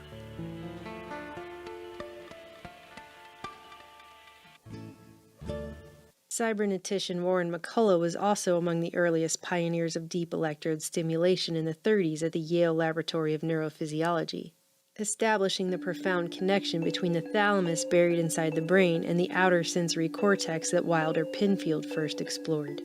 The master control for the whole body resides in the brain, and the new methodology of implanted electrodes has provided direct access to the centers which regulate most of the body's activities. But by the end of the half-century mark, things were honed into an operable science, and McGill would once again prove to be groundbreaking in decoding the inner brain. While Professor Donald Hebb was busy exploring the mechanisms of neural networks and the effects of isolation upon the mind, in part for the CIA, his postdoctoral students James Olds and Peter Milner were stumbling upon their own findings, which would prove to be pivotal. Although it had been accidental at first, Olds and Milner had discovered the so-called pleasure center of the brain through an extension of the technique Wilder-Penfield first developed. A new window on the brain was opened in 1953, when a rat fortuitously evidenced a neuro-rewarding effect. By returning to the place where he had been when an electrical stimulus was applied to the brain via chronically implanted electrodes. In terms of conditioned behavior, this electrically induced reward became an end unto itself. In 1954, Olds created a reward map of the brain featuring locations where electrical stimulation caused mammals to come back for more. The reward map held true for rats, cats, monkeys, and humans. By 1961, James Olds, who'd been attending Macy's sister conferences on the central nervous system during the late 50s alongside Frank Fremont Smith, Howard Liddell, and other cybernetics acolytes, made history after he implanted an electrode into the pleasure center of a lab rat's brain and conditioned it to trigger its own self-satisfying electrical stimulation. This is a device which trains the animal to turn on the stimulus for himself. Here you notice the animal wandering toward the pedal. When he first touches it, he gets no stimulation. It's not connected yet. By pressing a simple lever. Then one time he touches the pedal, it does turn on the stimulation. You can see the lights go on. Within this cybernetic loop of electric stimulus and reward, Olds and Milner's experimental rats quickly succumbed to self-stimulating their own brains repeatedly, thousands of times, foregoing their own natural drives for hunger, sex, and even willingly enduring immense pain. Now, I will electrify the grid. The animal must cross an area that gives a very painful shock to the feet in order to get to the pedal and stimulate the brain. Rats implanted with these electrodes continued to push and push and push the lever again and again and again, even until the point of death, just to receive this stimulating electrical reward. Clearly, these researchers had uncovered something with far-reaching implications. This shows a rat is willing to pay a very high price in order to get to the pedal.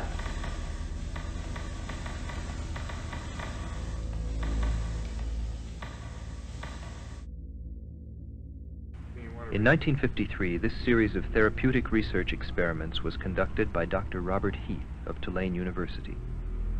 His subjects responded to electrical stimulation of isolated brain centers implanted with electrodes. We see here the possibility for direct physical manipulation of the mind and personality. Feel good, do you think? Or if you do it too much, does it have any bad effects on you? No bad effects at all. Most of the scientists who conduct these experiments say that because they do not yet understand enough about the brain, these techniques should not be used on humans. But this man says they should. He is Dr. Robert Heath of Tulane University Medical School in New Orleans. Famously, he claims to have turned down the CIA when the agency approached him about conducting covert research into the pain and pleasure centers of the brain. Reportedly offended at the abhorrent suggestion, he was quoted in dozens of papers as saying, "I took the stand that if I wanted to be a spy, I'd be a spy. I wanted to be a doctor and practice medicine." But in reality, Dr. Robert G. Heath had been investigating the effects of mind-altering surgeries and substances for the government since at least 1943, when as a military psychiatrist and chief resident at the Neurological Institute in New York tied to Columbia University, he performed experimental leucotomies and tested ergotamine tartrate, a precursor to LSD derived from ergot, on war-weary, psychologically stressed merchant marines. Curiously, despite the fact that practically nothing has been mentioned about it since, the press billed the experimental ergot treatment as a miracle cure for shell shock that could permanently relieve symptoms in a mere 2 hours. By 1949, Dr. Heath was made head of Tulane's newly created Neurology and Psychiatry Department, and while the exact relationship remains unclear at this point, what is clear is that sometime during the early days of the CIA and military prodding into mind control through top-secret projects like Bluebird, Artichoke, and Chatter, Dr. Robert Heath was again tapped to go further than ever before in testing LSD, mescaline, and other mind-altering chemicals on his human patients. Dr. Heath carried out his research in the name of battling schizophrenia and mental disorders, which afforded him an endless supply of human test subjects. From the Tulane Medical School where he housed his labs, from the imposing charity hospital across the street, from the remote East Louisiana State Hospital hours away in rural Jackson, and even from the notorious Alcatraz of the South, Angola Prison. Because existing treatments had failed these patients, almost any experimental technique could be justified in their cases, although there is little evidence that Heath's experiments were actually therapeutic. By 1952, Dr. Heath had already outfitted nearly 24 mental patients with semi-permanent electrodes in their brains.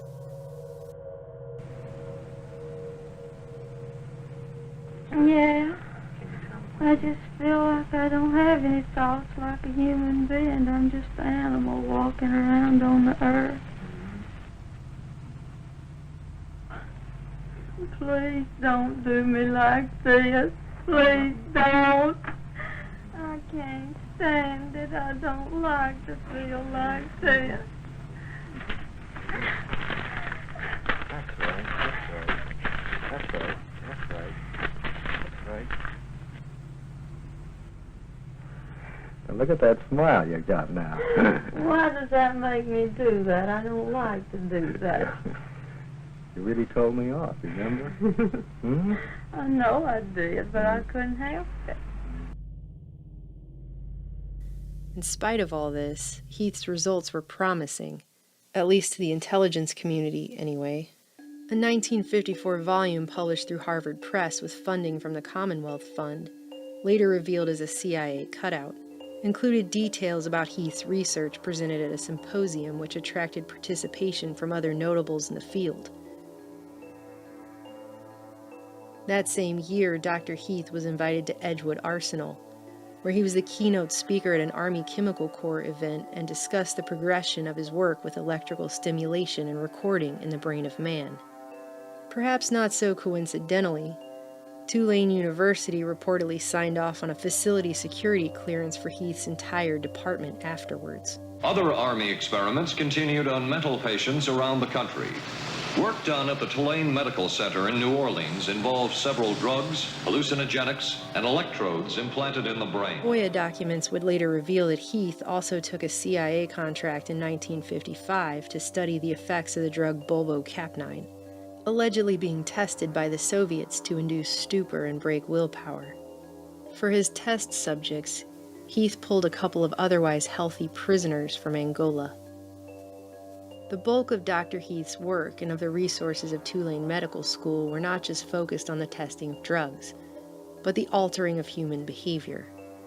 This took on a decided focus with Dr. Heath's obsession over the septal area, a rather pliable part of the limbic system near the amygdala, where he believed schizophrenics may have had an imbalance, and where he found excitatory pleasure and inhibitory pain could be systematically elicited on an electrode's command. Now, as a patient in a New Orleans hospital, he has had electrodes implanted deep within his brain for a year and a half. In that time, he has been given a new personality. Dr. Heath paralleled in the human mind the old concept of the self-stimulating rat, in some cases turning over the control to his electrode-implanted mental patients. Dr. Heath inserted electrodes in the region of her brain he thought might be associated with pleasure. Who quickly learned that they could mitigate pain or induce a deep-seated pleasure or even sexual arousal with the push of a button. Find this button there. That's number 2 button. Most pleasurable. How do you feel? You're trying to tell me how it excites you, is that it? Oh, I think it's somewhat of a sexy button. Down long Louisiana roads boiling hot in the summer heat. On the path to remote mental wards and prisons, the ethical dilemmas were beyond blatant. Hospital administrators and wardens proved all too willing to give access for human experimentation that would have been unacceptable not just under the Nuremberg codes, but standard American practice at the time. Dr. Heath also notoriously attempted to convert a homosexual man using brain stimulation to trigger his sexual centers in the presence of a female prostitute. Despite the highly publicized claim that he didn't want to be a spy, Dr. Heath was also attending symposiums on topics such as hallucinations, among many who would later be exposed as MK-Ultra subproject heads, including Dr. Maitland Baldwin of Subproject 62, Dr. Martin Orne of Subproject 84, and Dr. Louis Jolyon West of Subproject 43. There's no way that I can see that it could be abused or misused. The control is in his hands. But some people fear that the control won't stay in the patient's hands, that electrical stimulation could be used to manipulate people rather than to treat mental illness. By placing electrodes deep within the brain, investigators, including Dr. Jose Delgado of Yale University, have located precise regions that activate emotions such as fear and rage, and basic drives such as hunger and sex. Electrodes can carry currents into the brain and allow the scientists to control behavior. By the end of the 50s, the art of brain stimulation had advanced from long, conspicuous wire leads to more discreet remote control technology, and Delgado had virtually mastered an elaborate program of behavior modifications which he demonstrated in his monkeys. The motor cortex is probably like a large keyboard, able to play the strings of muscular contraction and to produce movements. In his Yale laboratory, Dr. Delgado has gone even further. By pushing a button, he controls life in a colony of monkeys. He can direct their behavior and change the neatly ordered structure of their society. Delgado could turn everything from emotions to actions on and off like a light switch. Flipping it on, Delgado could, for example, adjust the diameter of a monkey's pupil as if it were the iris of a camera, constricting one eye and dilating the other with great precision by varying signal strength sent to the hypothalamus. Anger, arousal, fear, or sleep could be dialed up just as easily. He called his device a stimoceiver. We are used to the idea that machines can be controlled from a distance by means of radio signals. Garage doors can be opened or closed. Channels and volume of a TV set can be adjusted from an armchair. Even orbiting capsules can be directed from tracking stations on Earth. But perhaps it is still surprising to learn that we may also control the biological functions of living organisms from a distance. Newspapers both repulsed and gripped the public with just how much control a little electricity had upon the brain. Dr. Delgado found his stimocievers could even induce mothers to ignore their young on command. The electrode signals were so compelling and so precise, in fact, that Delgado was able to reliably provoke a single monkey into carrying out a complex series of 12 actions that led to attacking a rival monkey. When a computer-programmed signal was sent to the monkey's stimoceiver, the monkey predictably carried out the same sequence of actions in the exact same order every single time, 20,000 times in a row. Cats, monkeys, or human beings can be induced to flex a limb, to reject food, or to feel emotional excitement under the influence of electrical impulses reaching the depths of their brains through radio waves purposely sent by an investigator. Just to make a point, Delgado also turned the controls over to the colony as well, and the normally subservient monkeys were able to push a button and suppress the aggression of the most dominant one, and freely roam around his territory and even mock him to his face, demonstrating that brain stimulation could upend order in the primate world. But of course, Delgado's ambitions weren't ultimately focused just on the primate world. But when violence strikes, then those in public responsibility have an immediate and a very different job, not to analyze, but to end disorder.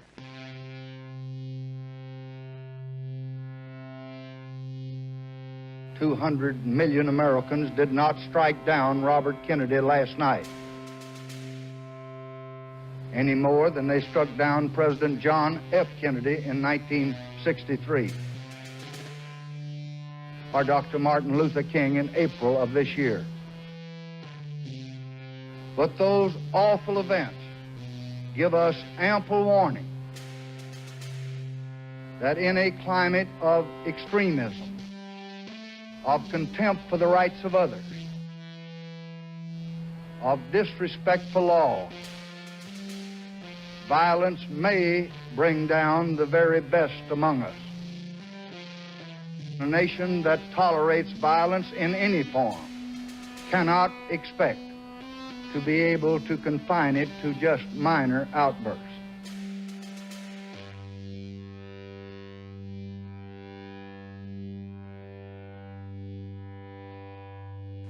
The violence must be stopped quickly, finally, and permanently.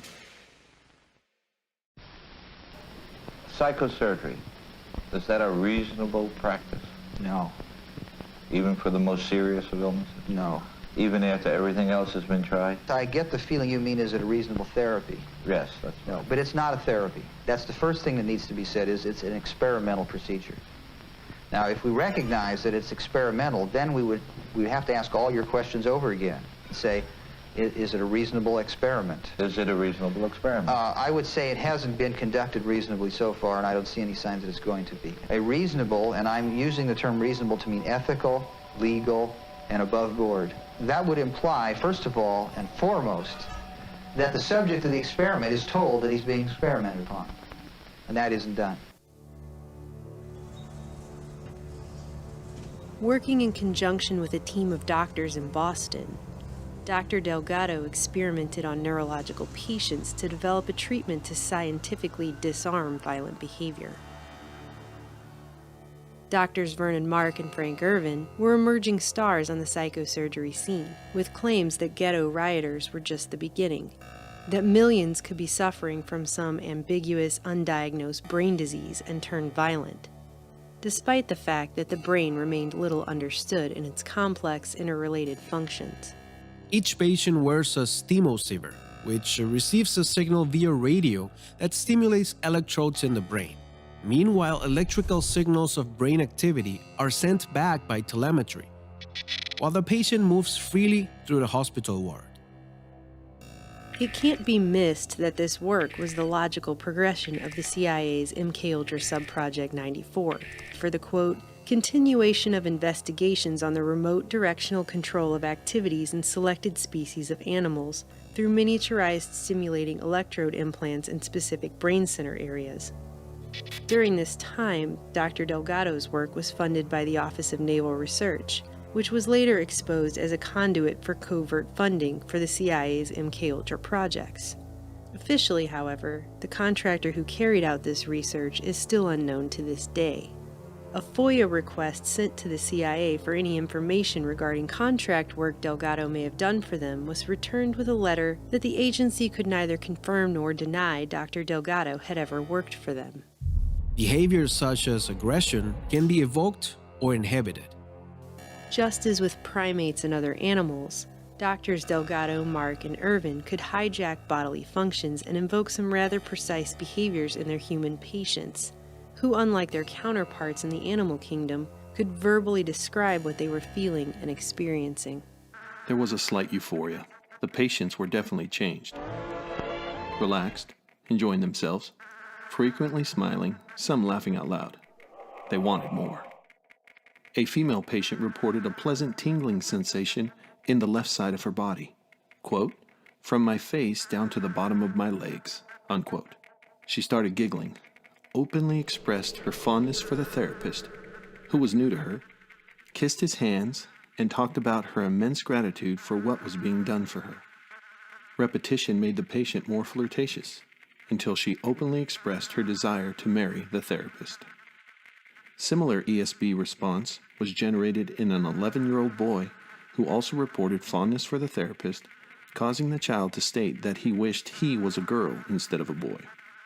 From about 200 other points, ESB produced unpleasant reactions including anxiety, sadness, depression, fear, and emotional outbursts.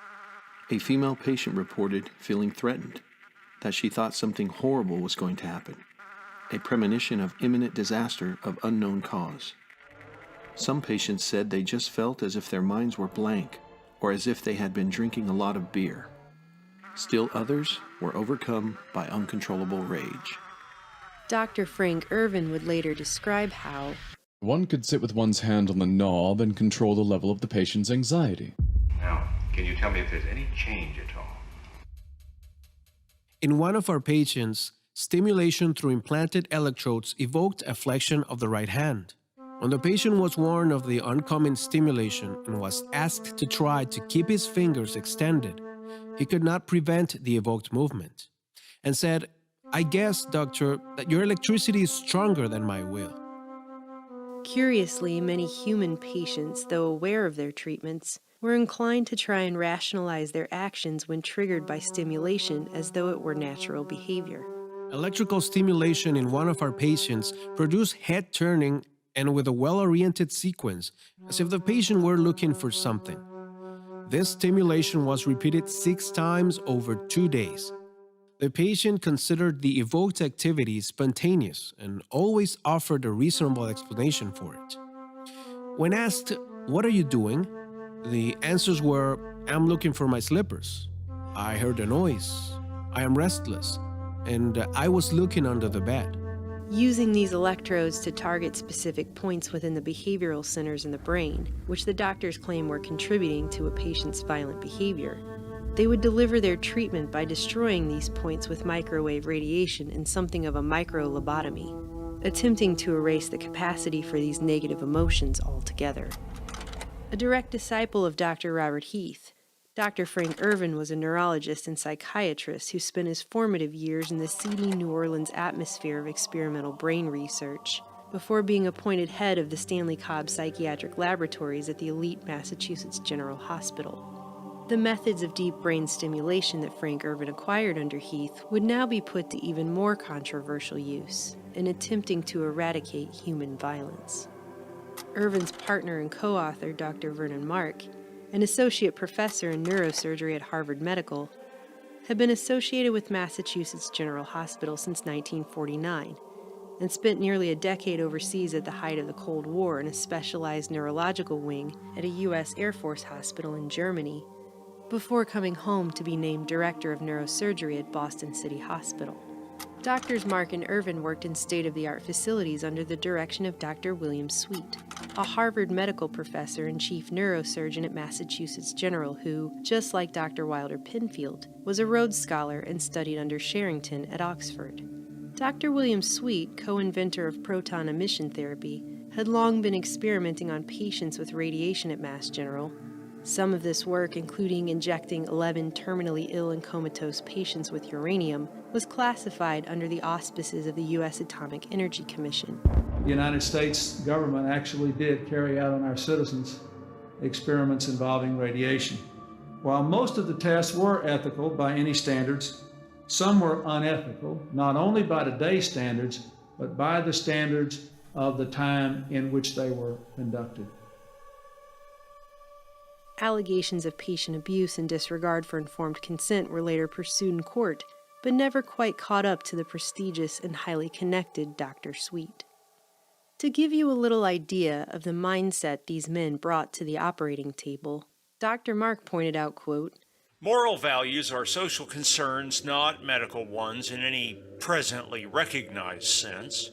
And in an interview, Dr. Irvin told Mind Manipulators authors Alan Shefflin and Edward Opton that brain-damaged children and senile elderly people are sometimes, quote, monstrous little organisms, and the kind of violent patients he treated were, to most doctors, a pain in the ass. Dr. Irvin also noted about his work that we're not talking about being nicer to people. I make no human argument at all. We're really talking about being socially cost-effective. I did not expect to be a reformer in psychiatry. I did not expect, in particular, to be the first physician to ever come out publicly opposed to lobotomy and psychosurgery and to take a public stand about it. I realized that psychiatry was going in a very bad direction. I went into private practice, and I expected to write novels, maybe books about psychology, and to help people being a therapist. I was just sitting there reading newspapers, and I opened up a psychiatric newspaper, and in it I found an announcement of the Second International Conference of Psychosurgeons. The first one had occurred decades earlier at the height of psychosurgery. I couldn't believe it. They were meeting in Copenhagen, and they were giving an honorary degree of some sort of honorific prize to Walter Freeman, who had lobotomized 5,000 Americans during the Great Wave in North America that really took the brains of about 50,000 people. Never opposed by anybody significantly in the medical field.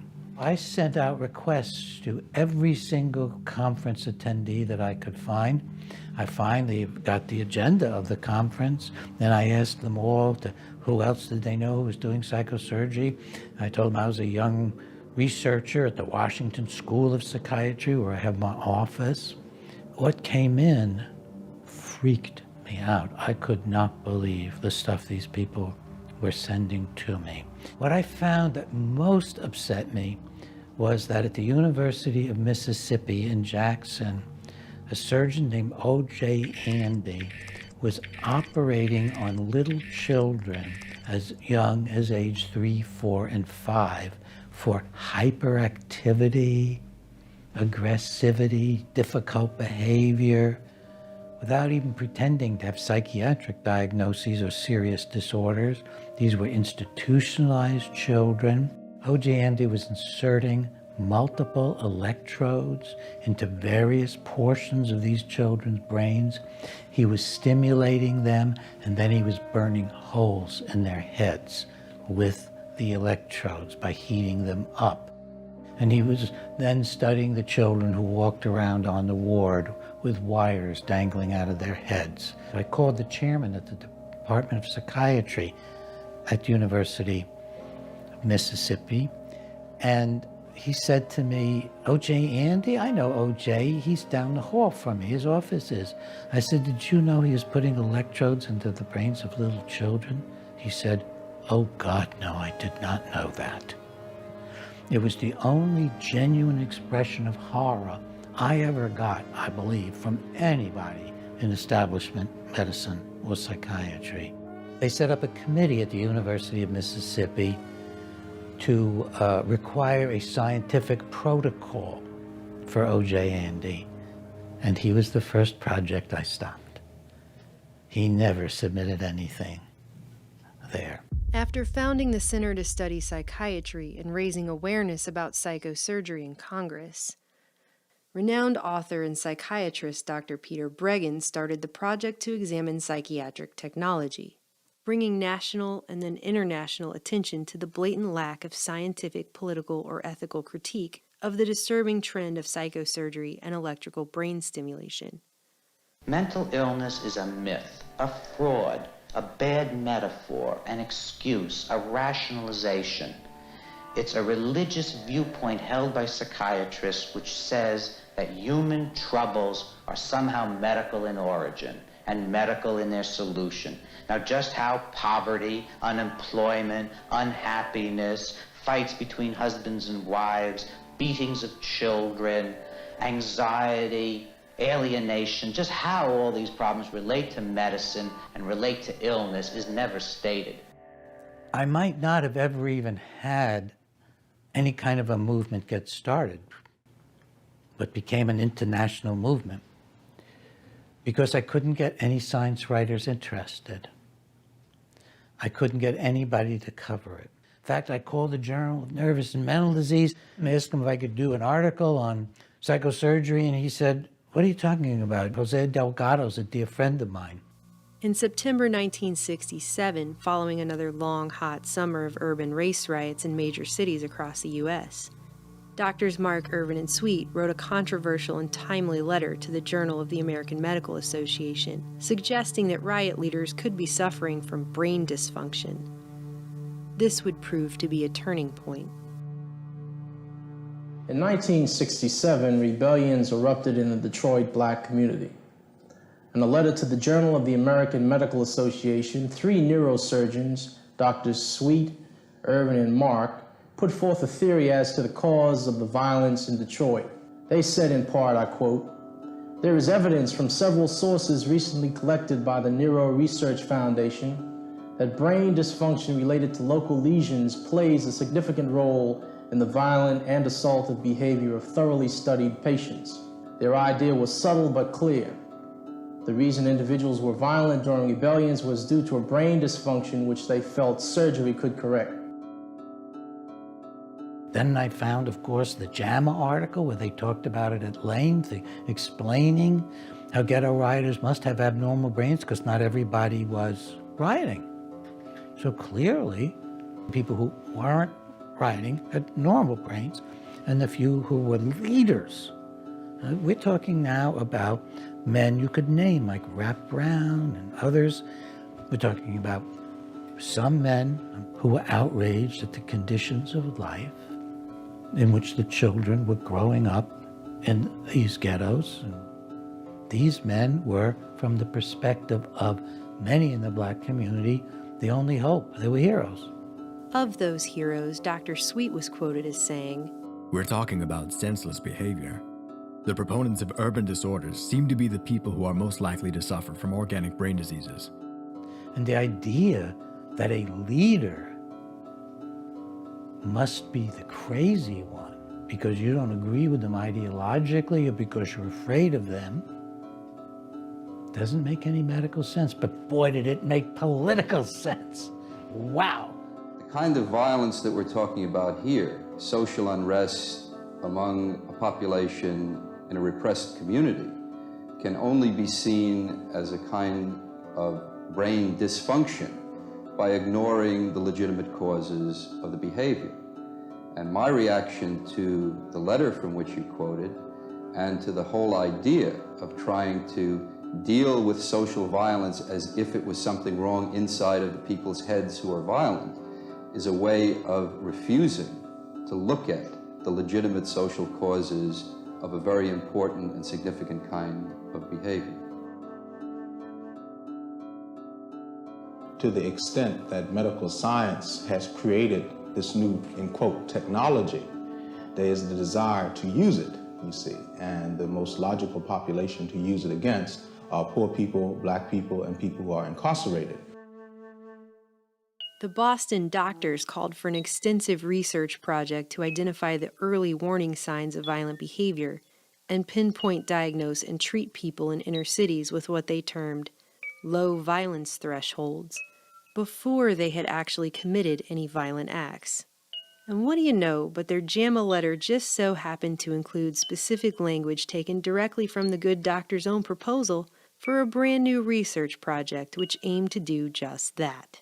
I found out that William Sweet had actually talked to the New York State legislature trying to get funding, describing how this surgery of stimulating brains and melting holes in the heads of people might be a cure for ghetto violence, because surely the leaders of the violence were abnormal and had abnormal brains that could be fixed with psychosurgery.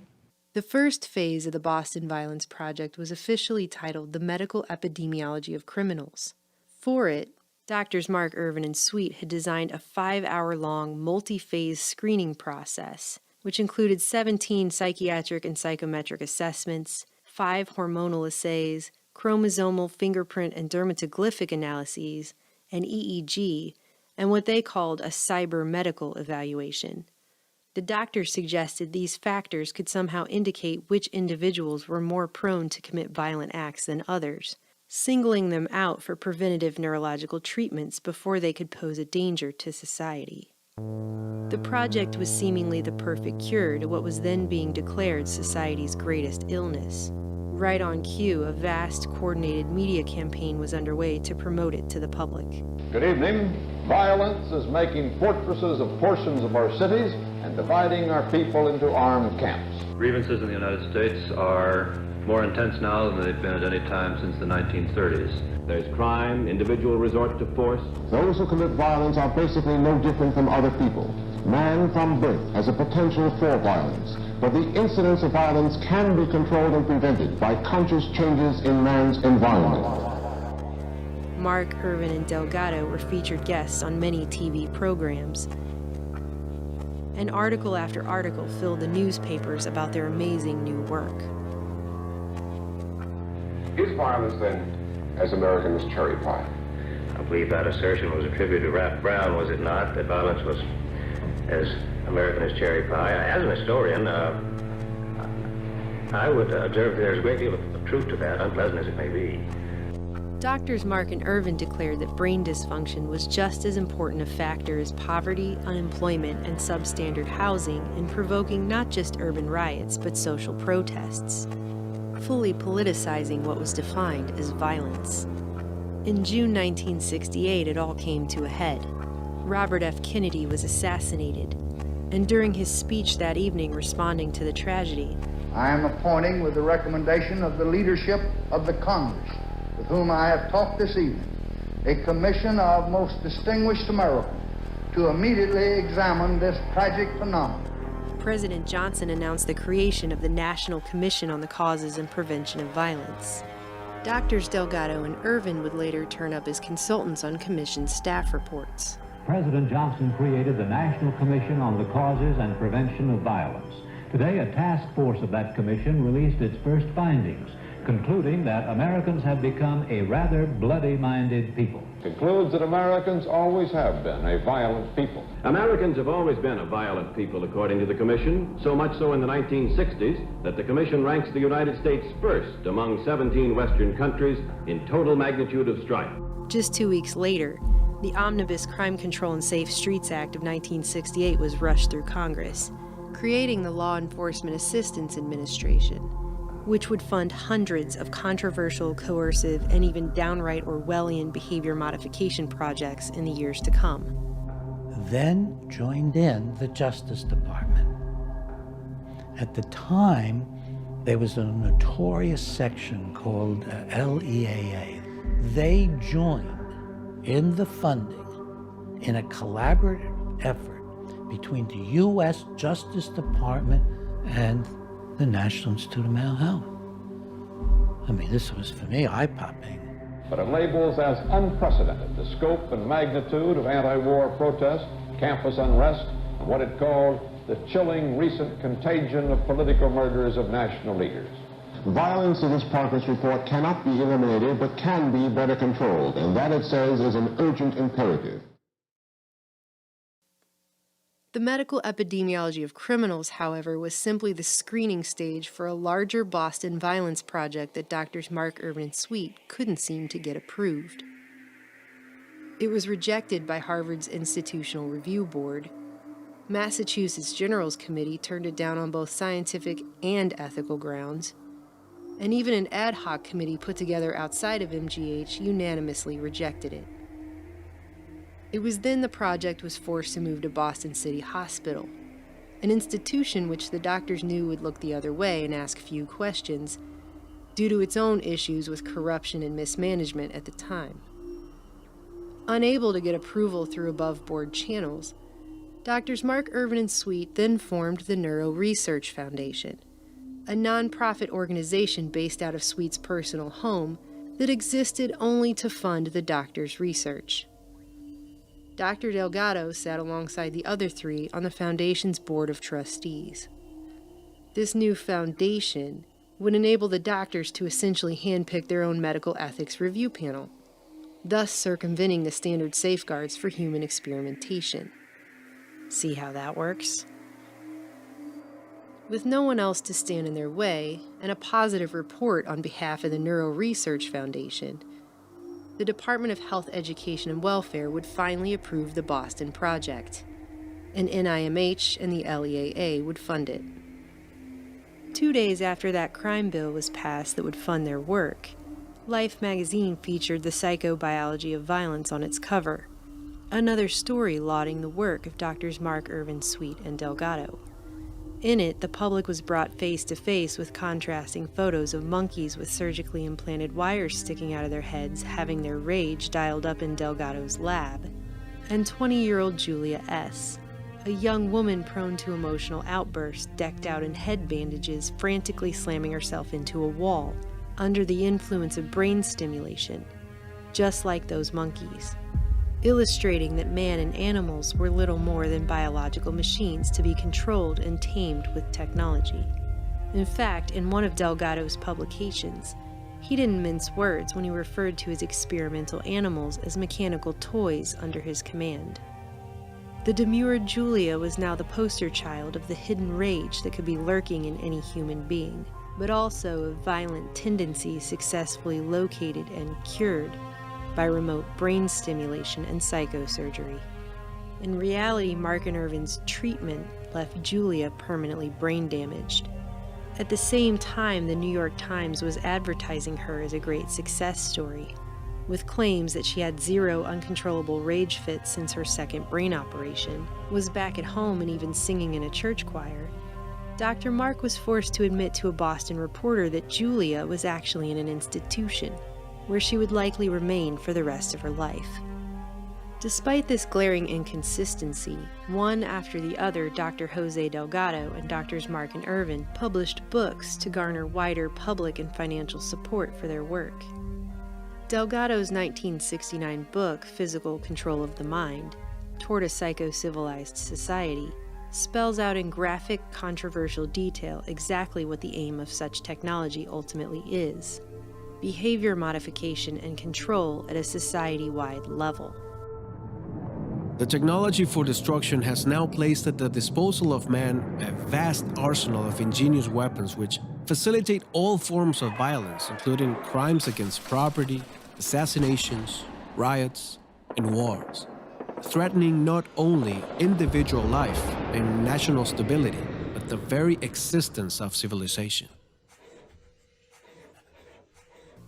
The New York Times promoted Delgado's book with the headline, "What kind of humans would we like to construct?"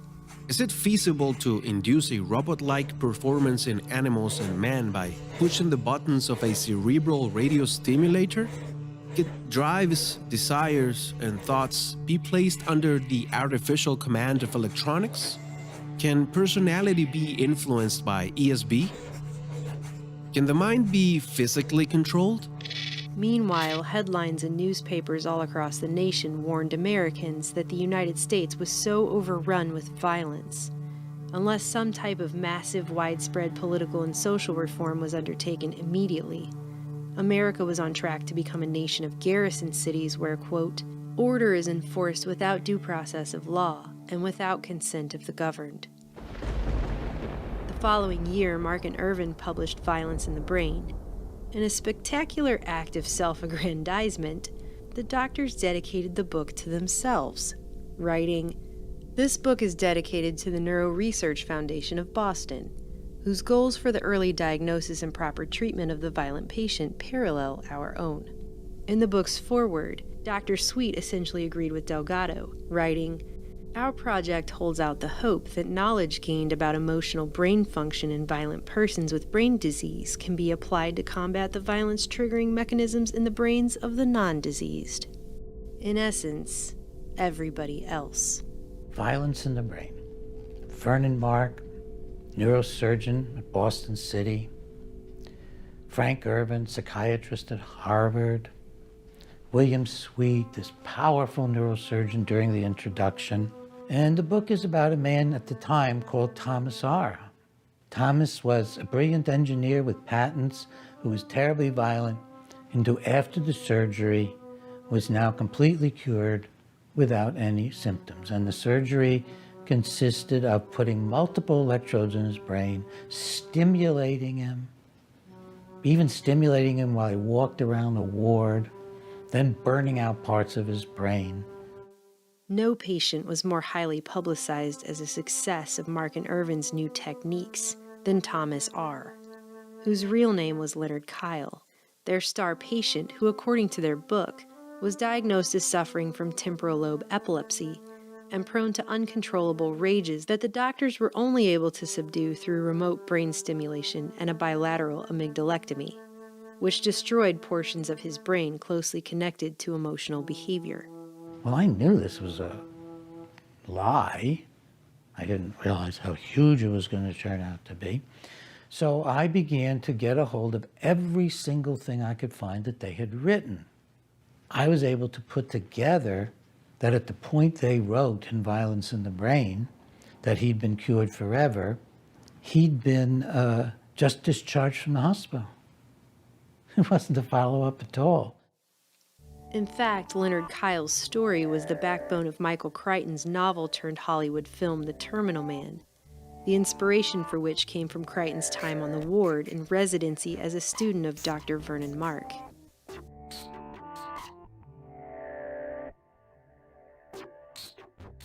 By most accounts, Leonard was described as a mid-30s married father of 6 and a successful self-taught engineer who worked with top defense contractors, including Douglas Aircraft, Polaroid, where he earned several patents under his founder Edwin Land, who at the time was working with the CIA on the top-secret U-2 spy plane program, Honeywell, and eventually EG&G, one of the most powerful Cold War Black Ops defense contractors in America that no one had heard of, which had spun off from MIT and made important contributions to the development of the nuclear bomb, aerial reconnaissance, and radar.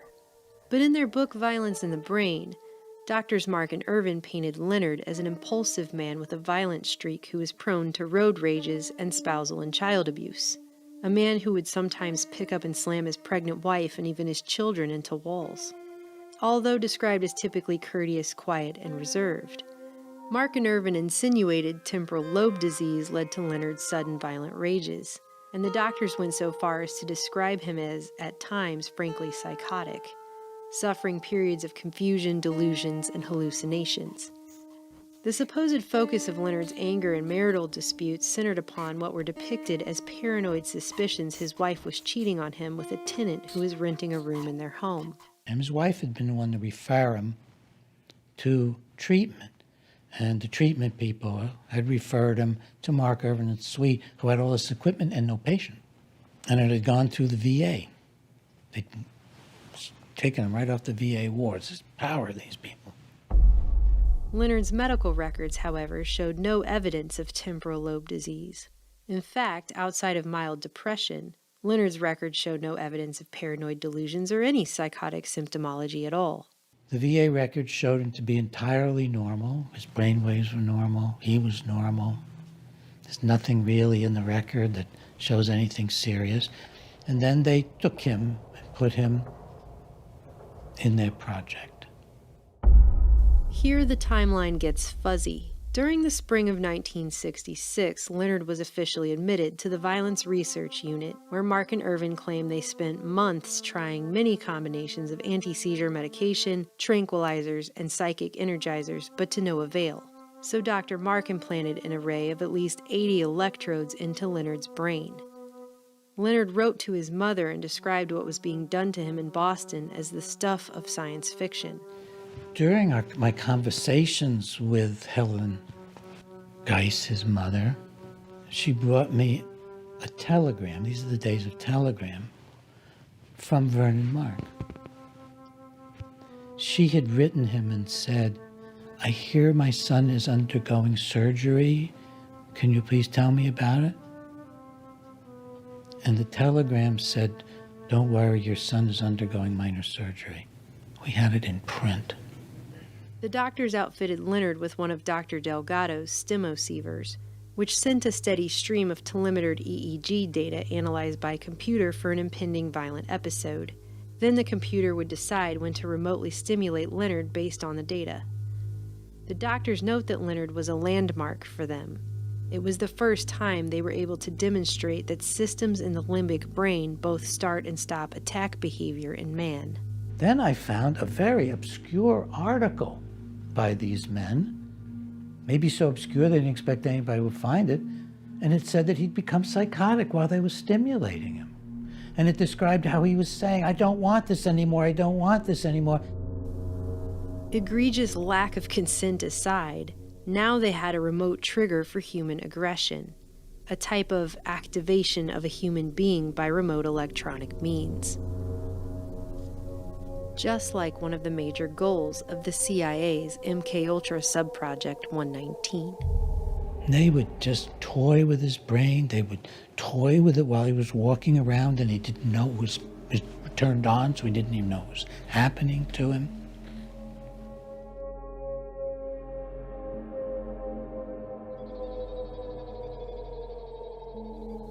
For months, Mark and Irvin remotely stimulated Leonard's brain by computer, meticulously figuring out what each electrode could do. Some made him feel like he was losing control. Others like he was floating on a cloud. It was during this stimulation-induced relaxation that the doctors suggested making destructive lesions in the medial portion of both of Leonard's amygdalas. While under the influence of stimulation, Leonard agreed to the surgery. Even Mark and Irvin admit in their book that after the stimulation wore off, the idea of anyone's making a destructive lesion in his brain enraged him, and it took many weeks of patient explanation before Leonard finally accepted the idea of bilateral lesions.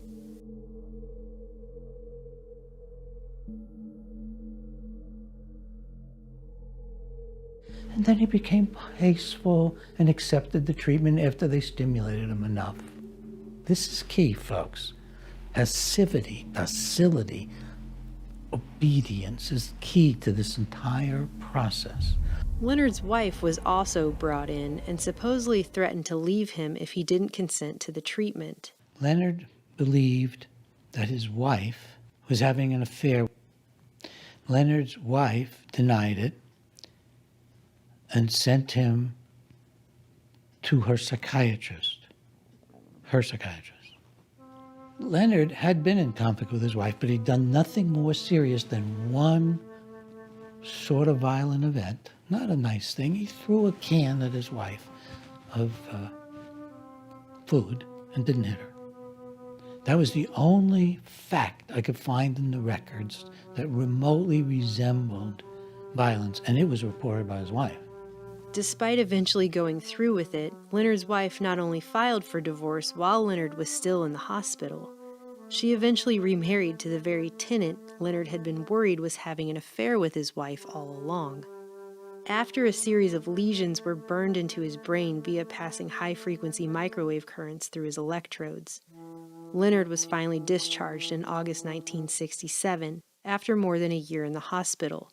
A year that would change the course of his life forever.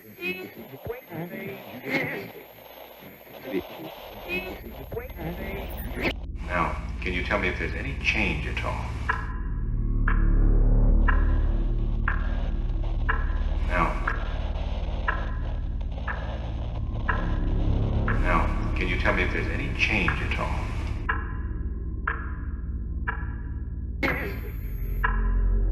Now, can you tell me if there's any change at all? Now, can you tell me if there's any change at all? Now, can you tell me if there's any change at all? Now, can you tell me if there's any change at all? All right? Now, can you tell me if there's any change? Now, can you tell me if there's any change at all? Now.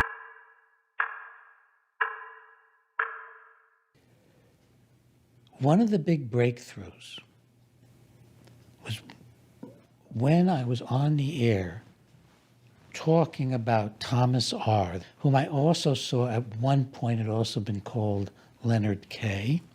Apparently somebody heard me on the radio and called Leonard's mother. And I got a letter from Leonard's mother, and it said, "Now I understand. I knew they turned my son into a vegetable," she used that word, "but now I see what it was, what they were doing to him.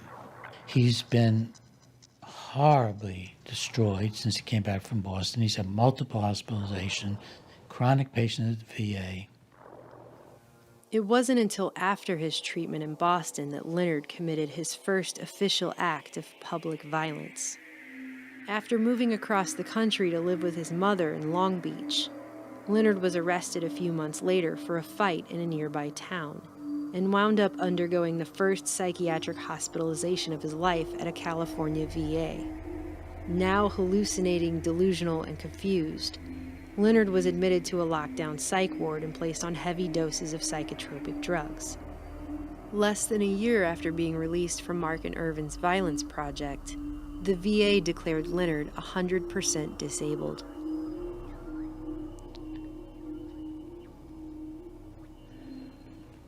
I flew out to California and I met Leonard. This man who was written up, Violence in the Brain is a Cure Without Side Effects, cured of his violence, who was the star of the story by Crichton called Terminal Man as sort of the miracles of psychosurgery, except it went awry electronically. This man was on weekend leave at his mother's house. He was lying in bed and his head was covered with a tent of newspapers. He was in terror. He said, "Doctors from Boston are trying to get my brain."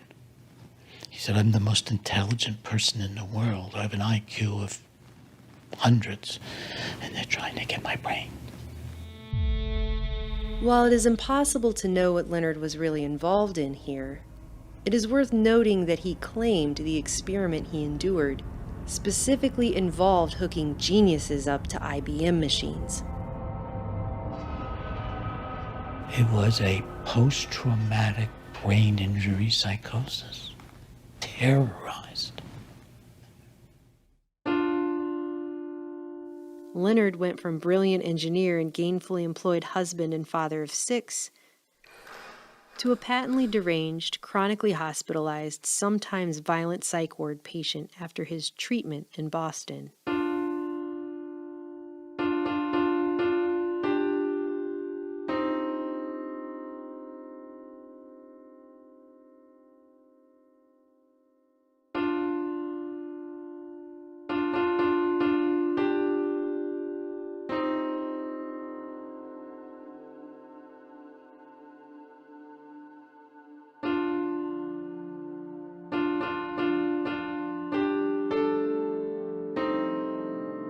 He never worked again and spent the rest of his life heavily medicated in VA hospitals in both California and Boston.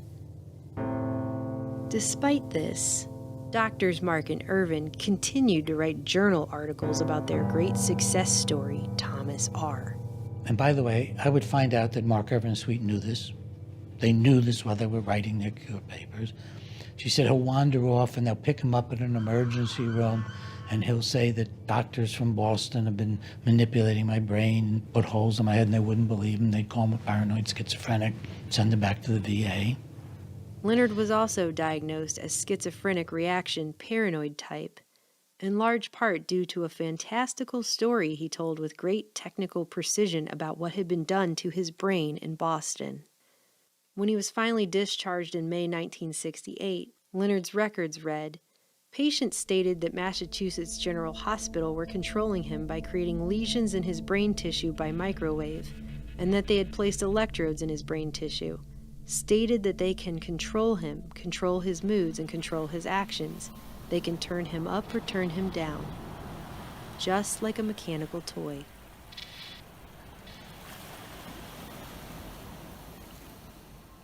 I said, "I want to get his records. But I'm afraid if we ask for them, they'll purge them."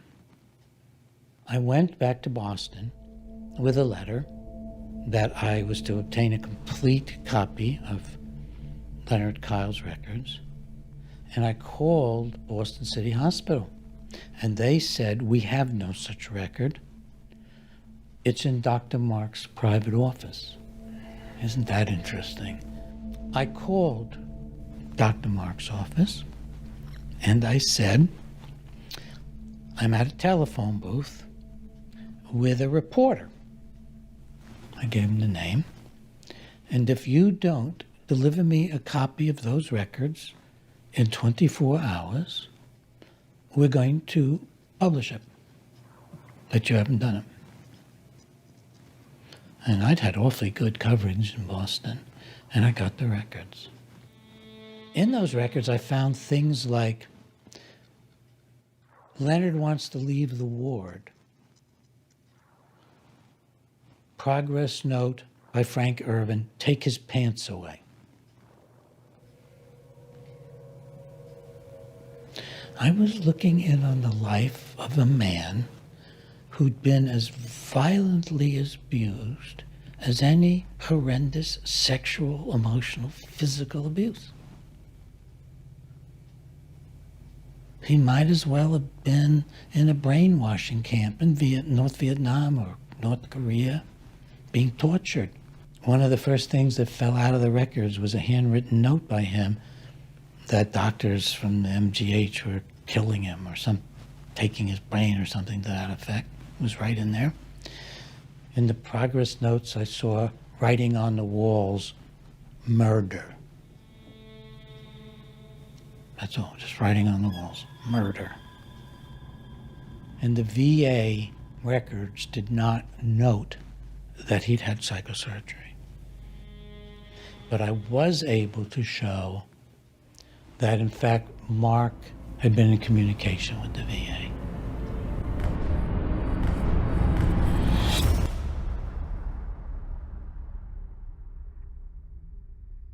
Meanwhile, as the American public was being sold this treatment as a potential cure for violence, when you look over other civilizations that were once center stage in the world and now are some of them just footnotes, it wasn't because the barbarians came in and destroyed them. It was because they fell because of their failure internally to do that which had to be done and do it in time.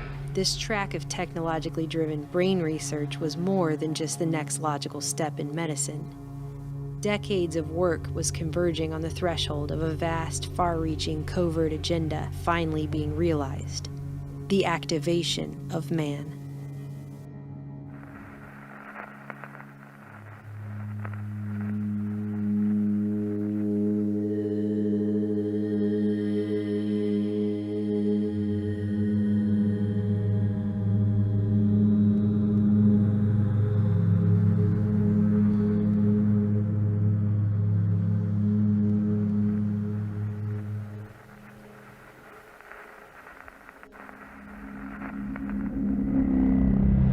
Dr. Horace W. Magoon, considered one of the fathers of neuroscience, was also focused on activation in 1948 when he co-discovered the reticular formation in the brainstem, responsible for sending electrical signals and brain waves that activated waking and sleeping states and seemed to hold fundamental sway over consciousness as well, which deeply fascinated cybernetician Warren S. McCullough, who'd known Magoon since their days in Chicago. At the Illinois Neuropsychiatric Institute, Warren McCullough, Gerhard von Bernin, and a number of young research-oriented neurosurgeons, an high-spirited atmosphere of excitement in the basement lab at the INI was a novel and stimulating experience.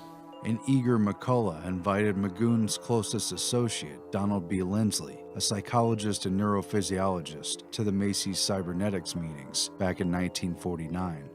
The following year, Drs. Horace Magoon and Donald B. Lindsley, along with Dr. John French, assembled a powerful team based out of the neurological wing of the Long Beach, California VA hospital. The Bob Hope Show, transcribed direct from the Veterans Administration Hospital at Long Beach, California. Curiously, the same one Leonard Kyle would be treated at in the aftermath of his participation in Mark and Irvin's experiment in Boston. By 1950, this Long Beach VA facility had become no mere veterans hospital. Under Magoon, Lindsley, and French, it had become the premier neurophysiological lab of its day, a brain research mecca tied to UCLA's medical center that attracted leading scientists from around the world. By the 1960s, this cutting-edge facility boasted more than 60 patient beds set aside solely for neurological research, with hundreds more for psychiatric and mental patients. And experimentation carried out there on veterans involved deep brain microelectrodes, as well as computers programmed to analyze brainwave frequencies. So it is puzzling at best why, after Leonard Kyle was admitted to the VA in 1968, the staff so quickly and easily dismissed his claims of having had psychosurgery and electrodes in his brain as the paranoid delusions of a schizophrenic. This particular veterans hospital and its brain research lab became the nucleus of UCLA's new Brain Research Institute. For the first time, man now has the tools to explore the living brain.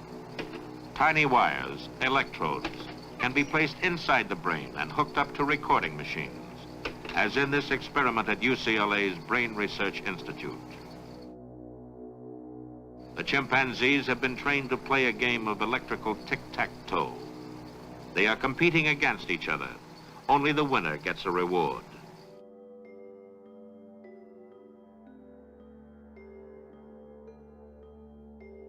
"5 years after MKUltra had officially begun, a special Macy's conference was formed in 1958 to exchange information on the central nervous system and behavior, chaired by Dr. Horace Magoon and facilitated by Macy's Foundation Medical Director and Massachusetts General Neurologist Frank Fremont Smith.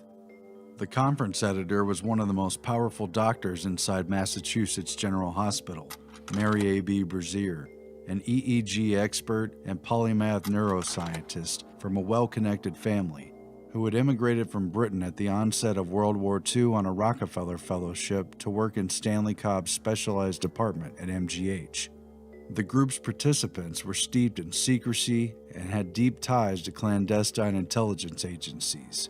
Among these were neuroscientists who experimented with the pain and pleasure centers of the brain, alongside CIA and MKUltra contractors, as well as representatives from the DoD's Research and Engineering Branch and the Walter Reed Army Institute for Research. This Macy's Central Nervous System group also hosted a number of distinguished scientists from within the USSR. This series of conferences served as a springboard for the Moscow Colloquium on Higher Nervous Activity, a significant moment at which American scientists contracting with defense agencies worked with, rather than against, the Soviets during what was supposedly the height of the Cold War. Why is it that everything the other side says is propaganda while we call what we say information? With backing from the Rockefeller Foundation, the Macy's Foundation, and the National Science Foundation, Mary Brazier and Horace Magoon would lead a small delegation of Americans to Moscow in October of that same year, at a time when such travel was otherwise heavily restricted and rare, to convene with the ideological successors of Pavlov, who were working on the, quote, mechanization of the central nervous system.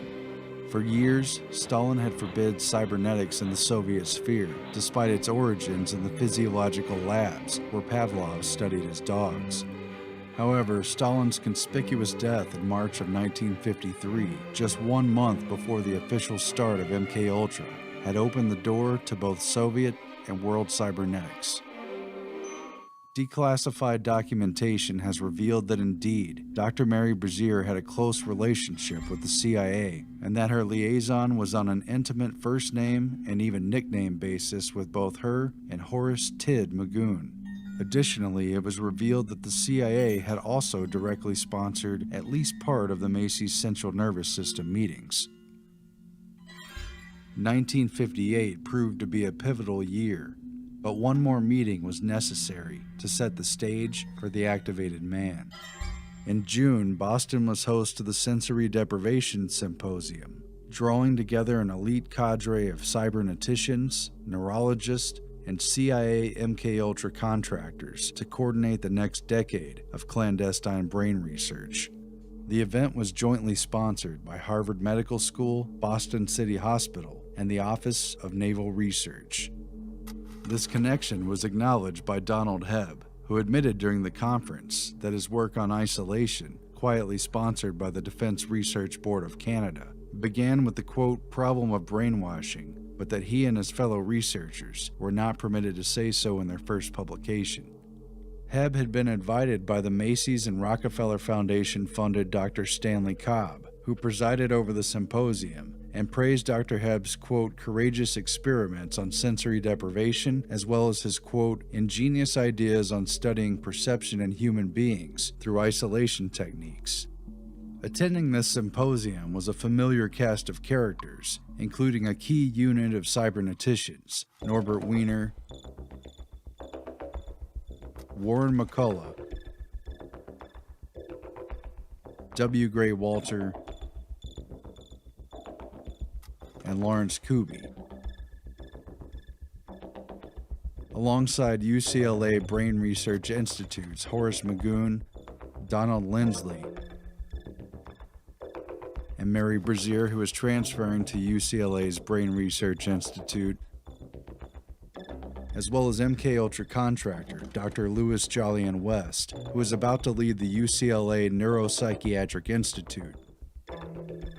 Also attending was a young Dr. Frank Irvin, who had recently transferred from Tulane working with Dr. Heath to take over the Stanley Cobb Chair of Psychiatry at Massachusetts General. Dr. Cobb marked 1958 as a watershed year for progress in understanding the central nervous system, presenting a radical new picture of activity in the brain based on reverberating circuits, feedback systems, communication theory, and the modulation of sensory perception, all of which became central to the fields of physiology, psychology, information theory, and cybernetics, as well as the aims of the CIA's MKUltra program. This new core of knowledge replaced the classical understanding of the brain. It would now be treated as a biocomputer, to be scanned, screened, decoded, and reprogrammed. By 1960, the word cybernetics was used by the Soviets to designate this new trend. This new science is considered by some as the key to understanding the human brain and the product of its functioning, psychic activity and personality, to the development of means for controlling it, and to ways for molding the character of the new communist man. Norbert Wiener had first attempted to tackle what would become his greatest challenge in 1930, when W. Gray Walter asked him for help in interpreting what were considered at that time random EEG readings that doctors and engineers the world over had yet to make any sense of. Later noting a similarity between the oscillating, scanning behavior of a brain and that of a radar dish, both constantly searching for new data inputs, Wiener began to theorize a complicated harmonic analysis of these EEG waveforms. Harmonic analysis accounted for the transmission of information in a whole new way, which eventually connected with the core cybernetic principle of feedback. And we must get rid of any notion straight away that control is something imposed on the system from outside. It has to be built into it. It's called feedback, and feedback is ubiquitous in control systems. If one could modify the way the brain processed signals, one could program the brain, the behaving entity, just like the equipment in missile control rooms and just like the experimental animals who'd been conditioned to perform predictable behaviors in the lab. By 1955, Norbert Wiener, who had long ago sworn off work on, quote, weapons of war, despite his continued collaboration with the very military technicians and defense contractors who'd made those weapons, had overseen the completion of a powerful new device, which he created with Massachusetts General's electrical engineer John Barlow and Walter Rosenblith, an Austrian-born engineer who ran MIT's Communication Biophysics Laboratory. Mary Brazier, too, would work on this big project, which would become one of the Cold War's least known but most powerful secret weapons. They called it the autocorrelator. The apparatus made an enormous clatter.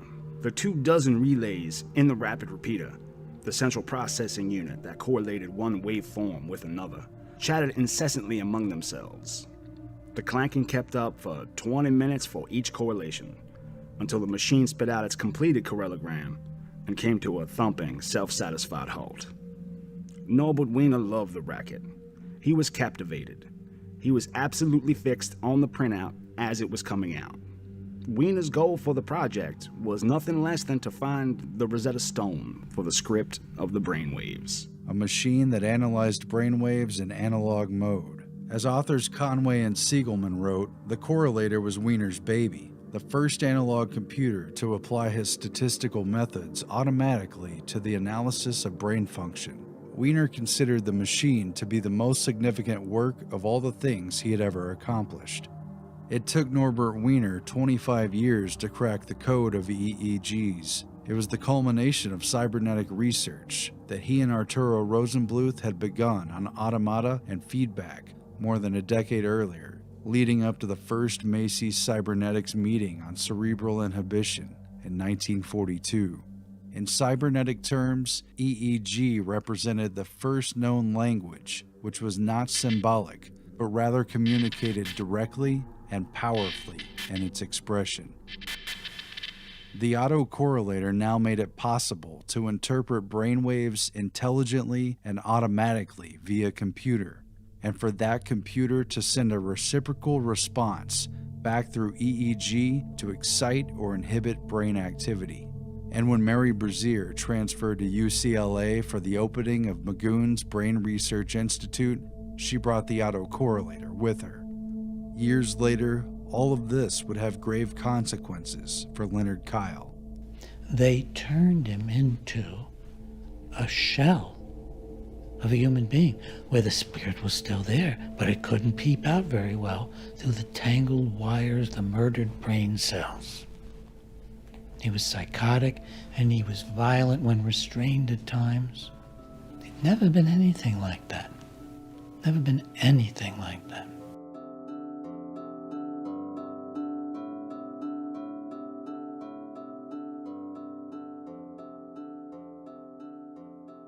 The Boston Violence Project continued with funding through the NIH and the LEAA. Dr. William Sweet was so powerful and had friends in such high places that in 1971 he was able to directly petition Congress for funds for their violence study, bypassing the ordinary process. The project, unlike your average scientific and medical proposals of the day, was aided by an organized political campaign to garner congressional support run by one of Washington's top lobbyists. These guys went to Congress. They got a direct science grant from Congress. Congress doesn't give grants for scientific research. They came out with $500,000. They gave it to NIMH, completely bypassed all the review processes of NIH, and said, you give it to Mark, Irvin, and Sweet for their research. This is how high up the chain this project truly went. All of this despite the fact that brain lesions such as Leonard's were well known for years to cause something called Kluver-Bucy syndrome.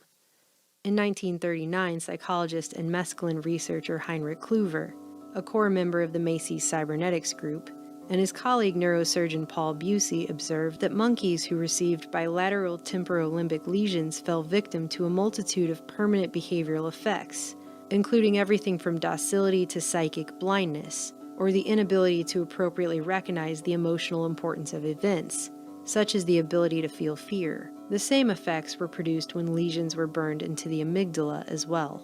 So now I found myself looking at what looked like one of the worst, most egregious, involuntary, brutal experiments ever reported in the medical literature, and nobody but me that I could find anywhere seemed to be bothered by it.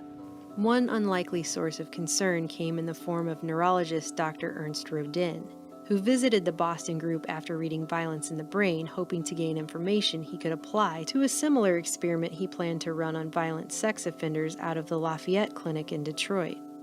Dr. Rodin came away with a very different picture of what was actually going on in Boston than what was reported in Mark and Irvin's book.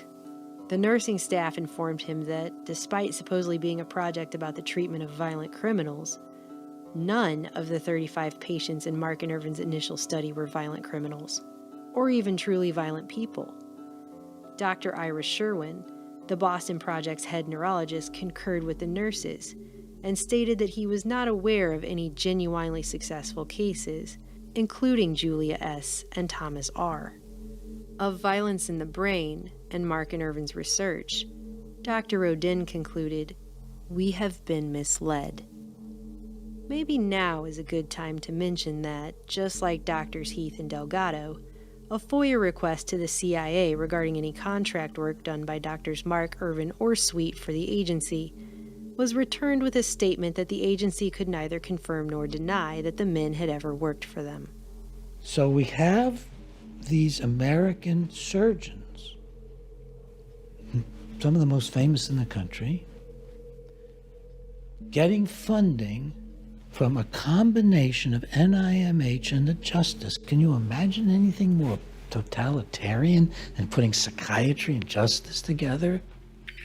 By 1972, internal LEAA memos show that the agency decided not to renew Mark Irvin and Sweet's funding, due to, among other things, the fact that they discovered Dr. Irvin was vacating the Boston project without informing the LEAA, to take up a new position at UCLA, in addition to evidence of the misuse of federal funds, including the fact that Irvin had used grant money to purchase equipment from a firm in which he was the major stockholder. The agency also noted that despite being proposed as the entire point of their research, the present proposal contains no attempt to develop treatment or follow-up procedures for the patients involved. Because, as it should be glaringly obvious by now, that is not what this was ever about.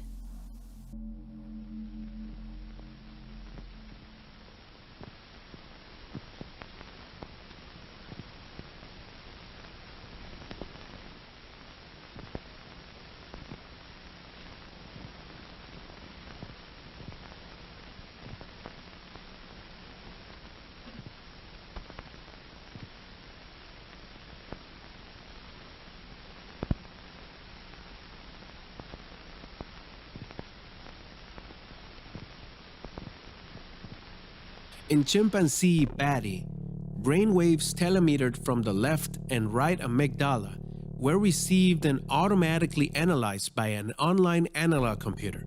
This instrument was instructed to recognize a specific pattern of waves. The computer was also instructed to activate a stimulator. Each time the waves appeared, radio signals were sent to Patty's brain to stimulate a point known to have negative reinforcing properties.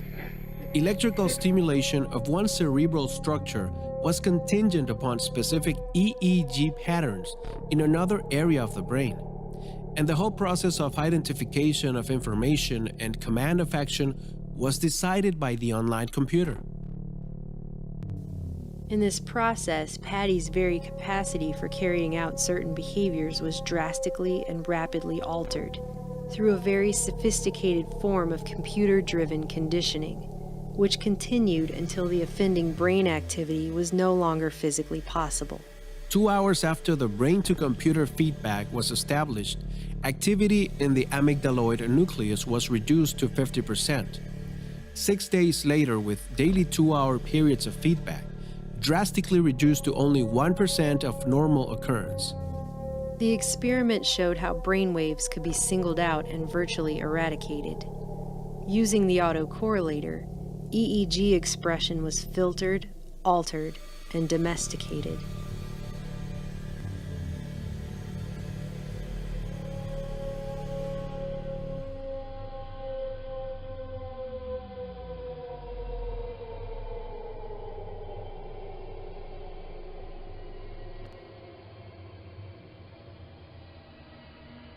The project moved forward. Does it tamper with minds? But no matter what the cost, the American people are prepared to pay the price of victory. Telling the people to accept these monstrous treatments that do nothing but destroy brain tissue and dehumanize people. Let us march toward the clean world our hands can make. Does it tamper with minds? Does it tamper with minds? And if so, does anyone have the right to do that?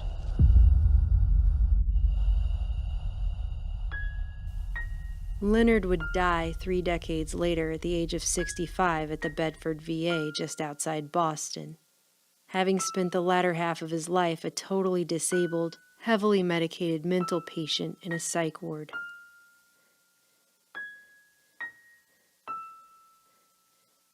Despite having completely ruined a man's life after mutilating his brain, Doctors Mark and Irvin continued to publish success stories about Leonard's case up until at least 1975. But I wouldn't, even if they were convicted of murder, want to unleash these psychosurgeons on them. There are protections against cruel and unusual punishment. Believe me, it is crueler to have done to you what was done to Leonard Kyle than to be put to death. It's crueler and more hopeless and more horrible.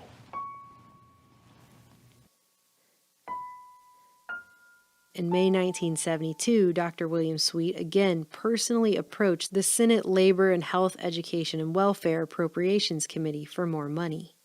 This time, Sweet was asking for $1 million to branch out, to open a series of violence institutes like the Boston Project for the study of violent behavior across the nation. Sweet stated on the record that his appearance before Congress was on behalf of not just himself and colleagues at Harvard and MGH, including Dr. Vernon Mark, but also the Brain Research Institute of UCLA, in addition to UCLA's Neuropsychiatric Institute, under the medical direction of Dr. Louis Jolyon West. Dr. West spent his entire career first in the military and later in academia, researching all manner of behavior modification, everything from cults to communist mind control techniques, dissociation, hypnosis, sensory deprivation, hallucinogens, for which he attended cybernetician Frank Fremont Smith's Macy's Conference on LSD, social engineering, and more. As a psychiatrist, Dr. West reportedly examined Lee Harvey Oswald's assassin Jack Ruby, homicidal cult leader Charles Manson, infamous kidnap victim Patty Hearst, the man convicted of assassinating RFK Sirhan Sirhan, and even convicted Oklahoma City bomber Timothy McVeigh. He also reportedly monitored Haight-Ashbury's so-called acid ghetto before and during the Summer of Love. It wouldn't be revealed until years later that Dr. West was involved in CIA MKUltra research, that he was the main contractor in charge of Subproject 43 with a top-secret clearance, a project involving the altering of personality through sensory isolation and environmental manipulation, including the use of drugs and hypnosis. Dr. West's book Hallucinations is dedicated to aforementioned cybernetician Heinrich Kluver, of Kluver-Bucy syndrome fame. Unsurprisingly, right on cue, Dr. Irvin and other Boston Project associates were on their way to California ahead of Dr. West's new project, as mentioned by Dr. Sweet to Congress, the Center for the Study and Reduction of Violence at UCLA.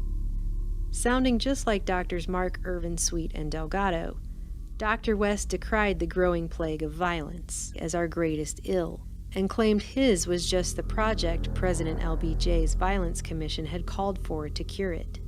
The massive project would take many of the same ideas from Boston and expand them to screening the general population at large in the name of preventing, detecting, controlling, and not just treating but pre-treating all manner of antisocial and violent behavior, to somehow stop it before it could occur. Broad in scope, the project called for experimenting on people of all ages and from all sectors of society, including children, menstruating women, anyone deemed predisposed to alcoholism, criminals, mental patients, people diagnosed with brain disease and dysfunction, and more. Race was obviously considered a cause of violence, as the project involved plans to monitor students and introduce experimental anti-violence treatment programs at 2 different junior high schools, one in a predominantly black ethnic area, and the other in a predominantly Chicano area. A wide variety of experimental treatment methods would be employed, including everything from newly developed but unapproved chemical castration drugs, to monitoring, quote, abnormal electrical brain activity, specifically using surgical intervention by implanting tiny electrodes deep within the brain, end quote. Dr. West noted it is even possible to record bioelectrical changes in the brains of freely moving subjects through the use of remote monitoring techniques. Sound familiar? A full third of the research projects the center ostensibly planned to carry out were based upon attempts to link violence prediction to what they deemed abnormal brainwaves. Irvin, for example, made remarks that to the effect that being a do-gooder or goody two-shoes or nice to people, that was a pretty good idea, but you wouldn't get any money from that. So they knew that the way to get money was to play on political and social fears and on racism. And these men are just riding that horse of violence, riding that horse of I'm right, you're wrong. I'm white, you're black. I'm a neurosurgeon, you're a nobody. I think they're just riding all of those negative human emotions, integrating it into totalitarian philosophies. The ultimate goal of all this research was described as the ability to predict violent behavior, the development of mass screenings for the general public in order to officially label any violence-prone individuals of all ages before they actually committed an act of violence, and then initiate preventative treatment in the form of behavior modification of such individuals, even though they had not committed any crimes or done anything wrong yet. For many opponents, the UCLA project was a real-life version of the Stanley Kubrick film A Clockwork Orange.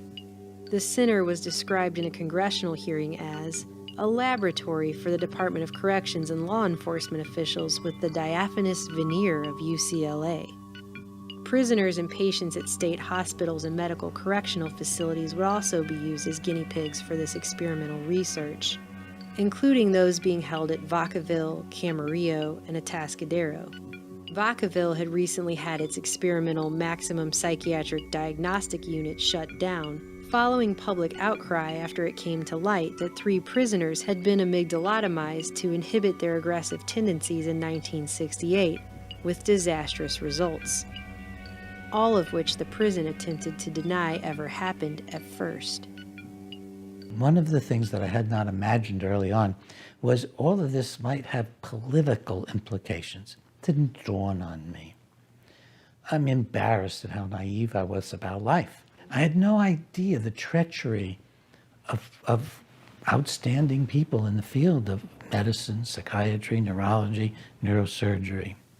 Through all of this, Dr. Bregan continued to publish articles and make public appearances speaking out against the Orwellian violence centers and their experimental treatments. I was not going to stop. I was just not going to stop about this.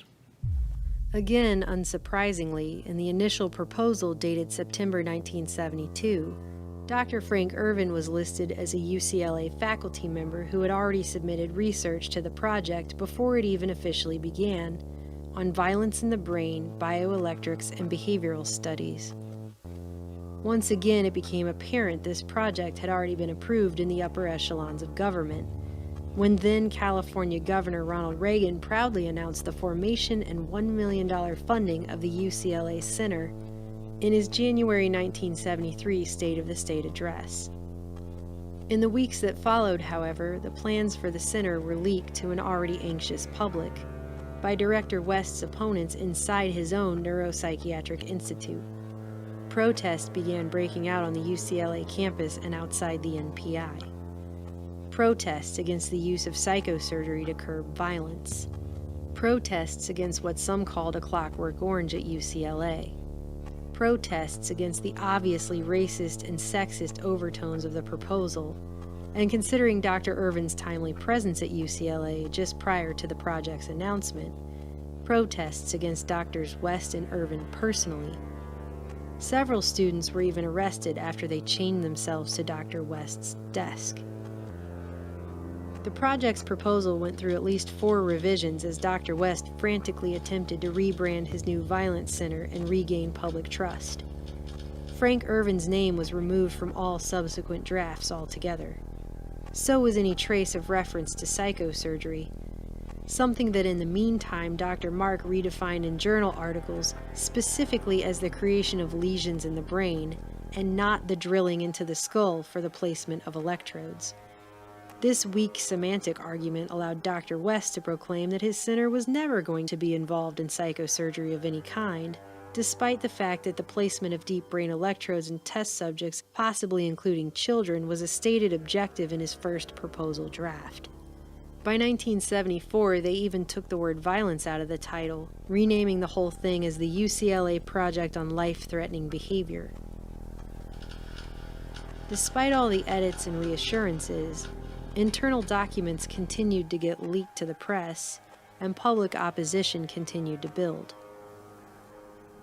Funding for the project itself was finally pulled and the project officially abandoned, after a shocking letter was leaked which hinted at something far more sinister than what Dr. West had adamantly tried to sell to the public.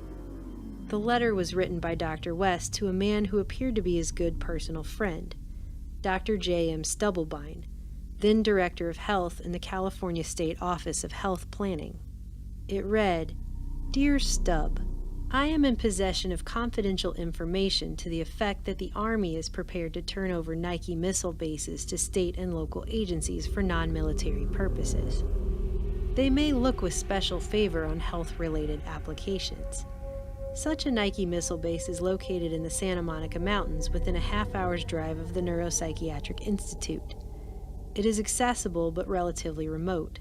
The site is securely fenced and includes various buildings and improvements making it suitable for prompt occupancy. If this site were made available to the Neuropsychiatric Institute as a research facility, perhaps initially as an adjunct to the new Center for Prevention of Violence, we could put it to very good use. Comparative studies could be carried out there in an isolated but convenient location of experimental or model programs for the alteration of undesirable behavior. Such programs might include control of drug or alcohol abuse, modification of chronic antisocial or impulsive aggressiveness, etc. My understanding is that a direct request by the governor or another appropriate officer of the state to the Secretary of Defense, or of course the President, would be most likely to produce prompt results. Needless to say, I stand available to participate in any way that might be helpful. Louis Jolyon West, M.D., Medical Director." And there it was, in black and white. Dr. West planned to use his confidential political back channels to acquire a newly decommissioned Nike missile base, complete with underground facilities and nestled high in a remote area of the Santa Monica Mountains, and turn it into a research facility to perform his experiments, altering people's behavior in a place he personally described as securely fenced and isolated. And that was the last straw. Public outcry drowned out Dr. West's best attempts at downplaying his center's true goals. The project was, at least officially, shut down.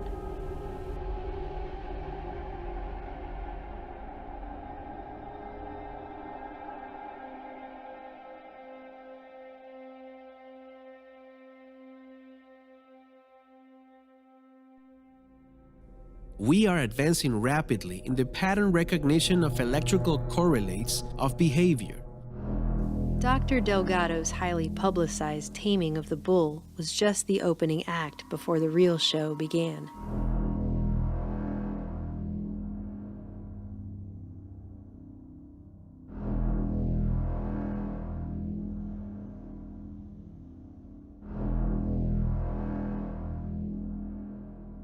Automatic learning is possible by feeding signals directly into specific neuronal structures without conscious participation. What struck me about Delgado, first of all, was that he was a political philosopher. He wasn't just a psychosurgeon that put electrodes in the brains of people and bulls. And he was a political philosopher who saw the fundamental principles of America, the Declaration of Independence in particular, as being scientifically incorrect based on the neuroscience of the 1960s, that humans aren't individuals. They're under the influence of all kinds of forces. That means they're not individuals. They may feel self-important, but they're not important. And they may think they had rights as individuals, but the society had rights, not the individual. His view was 100% consistent with society versus the individual, doing anything to the individual in the name of the social good. Humanity behaves in general no more intelligently than animals would under the same circumstances. And this alarming reality is due largely to spiritual pride. Violence is a product of culture and environment, and is an extreme form of aggression. Man may react to unpleasant and painful stimuli with violence. A major role of education is to build internal controls in human beings so that they can withstand external pressures and maintain internal equilibrium. It was a totalitarian philosophy under which he was doing social control and personal control of people. Cybernetics was first described by Norbert Wiener as communication and control in the animal and the machine. Human languages have remained complex in their unraveling and interpretation. Even computer languages must be defined. In cybernetic terms, EEG brainwaves represented the world's first known non-symbolic language, able to directly communicate signals and meaning into the partitions of the mind. Direct communication was key. Man had uncovered a pathway to decode brainwaves, to interpret EEGs, and to encode reciprocal messages that a computer understands and responds to automatically. This was sophisticated, technologically driven mind control in action. Most people simply can't grasp such a thing. Can't think it, imagine it, or believe it. An emotional plea is deaf to the drone of society, and each person learns to live according to its rhythms. Saul Sell's work on MKUltra Subproject 119, proposed and put into action in 1959, sought to activate the human organism by remote electronic means using bioelectric sensors, a lead with 24 channels of brainwave data, recording and data processing devices, and what Sells called an autocorrelator, the very machine the MIT and MGH teams developed to analyze and interpret EEGs. While the first autocorrelator of 1955 took 20 minutes to analyze Norbert Wiener's brain, subsequent versions of the device could surely approach real time, and with infinitely more channels of data. By the 1960s, Dr. Delgado demonstrated that his devices could automatically monitor, correct, and recondition the very mental capacities of his experimental subjects. And that is an idea unlikely to be forgotten.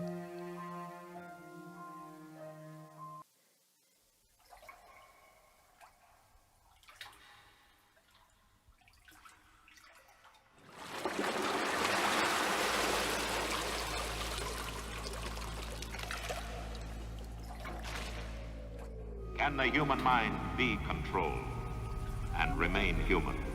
Many of today's developments were predicted 35 years ago in what was then called a fantasy. Its title, Brave New World. Is the mind merely a function of the brain? Or is it a separate but closely related element?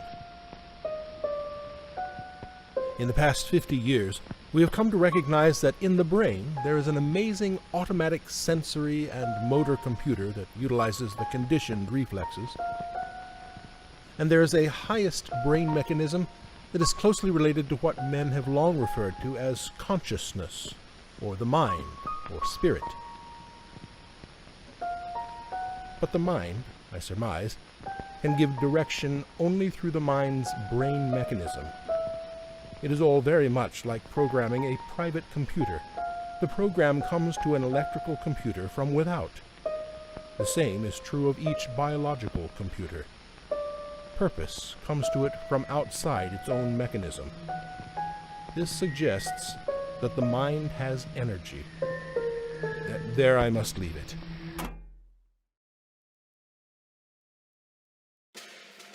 The 1967 Webster's Dictionary defines cybernetics as the comparative study of the automatic control systems formed by the nervous system and brain, and by mechanical electrical communication systems. In 2008, the CIA declassified the historical record of the agency's Office of Scientific Intelligence, 1949 to 1968. In it, there are a few mentions of cybernetics, including a classified research program and a biocybernetics working group, the responsibility for which fell under a CIA medical subcommittee. References were also made to Soviet cybernetics programs, East-West technology exchanges, and something called World Cybernetics. Even though this document wasn't declassified until 2008, all of the pages describing the CIA's cybernetics program are still redacted to this day. I have puzzled over human evil for a long time. And I'm not sure I have more to say about it than anybody else, except I'm willing to call it human evil, which most folks aren't anymore. What was driving Mark Irvin and Sweet? What was driving Delgado? Dr. Jose Delgado wrote that conquering the human mind is a national goal at parity with conquering poverty or landing a man on the moon. The main aim is to establish a scientific foundation for the creation of a future psycho-civilized society. But how many people knew that humanity's new future course toward a psycho-civilized society could be traced back to a highly organized global program to unlock the black box of man's mind, established during World War II, funded by elite foundations, government health and intelligence agencies, and military research branches, run through Ivy League schools, hospitals,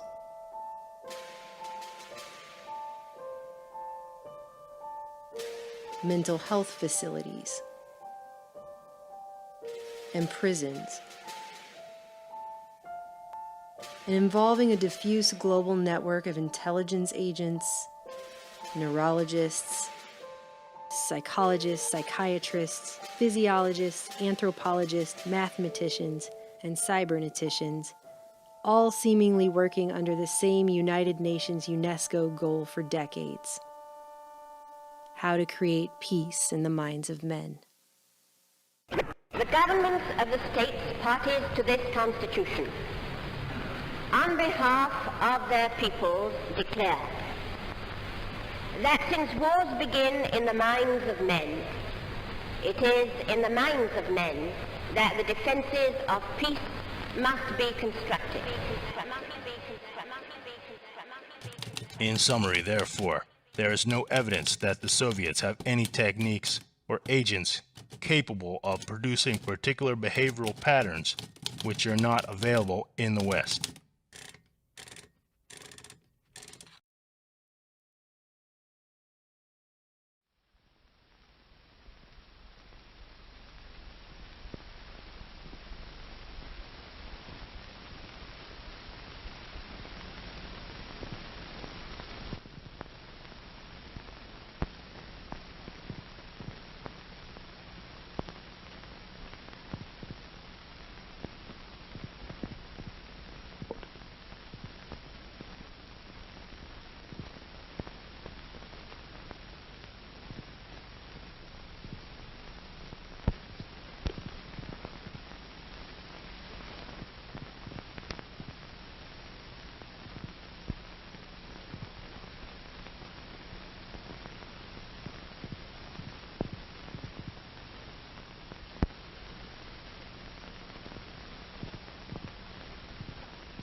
The human being is indeed suggestible. There is a science of hypnosis. We know that just simple talking can produce suggestions and produce hypnosis and hypnotic states. We know these facts. We know that certain people are extremely suggestible, and there are other people that are resistant to suggestion. there is now proof of how this science, this black art of cybernetics, can be used negatively to produce mind control. We can see that societies have been built and that research has been done to be able to do this on a grand scale. It is happening today. It is undeniably happening today. Not just in marketing, but beyond marketing, into actual global control of the minds of people. We must be able to deal with this, but we also must recognize that this science has a positive side, that these same techniques can be used to help to elevate and inspire and to heal the human condition. We must recognize that cybernetics is a fact. We can't change the human enough to make this not work. We must recognize that there is this suggestibility, that the mind is where we are, as we think we are. That's what it says in the Bible, as a man thinketh, so he is. We must realize these facts, and we must be able to deal with this. And by using electronic cybernetic techniques, we could increase our ability to heal. Increase our ability. So today what we have done is I've showed you some of the dark side. If you watch more of our videos, you'll see some of the more positive sides. How we can help people, and help people to become better, to heal. I hope that you can appreciate the work that's been done by these people, the work that we've been able to do to bring a more creative side.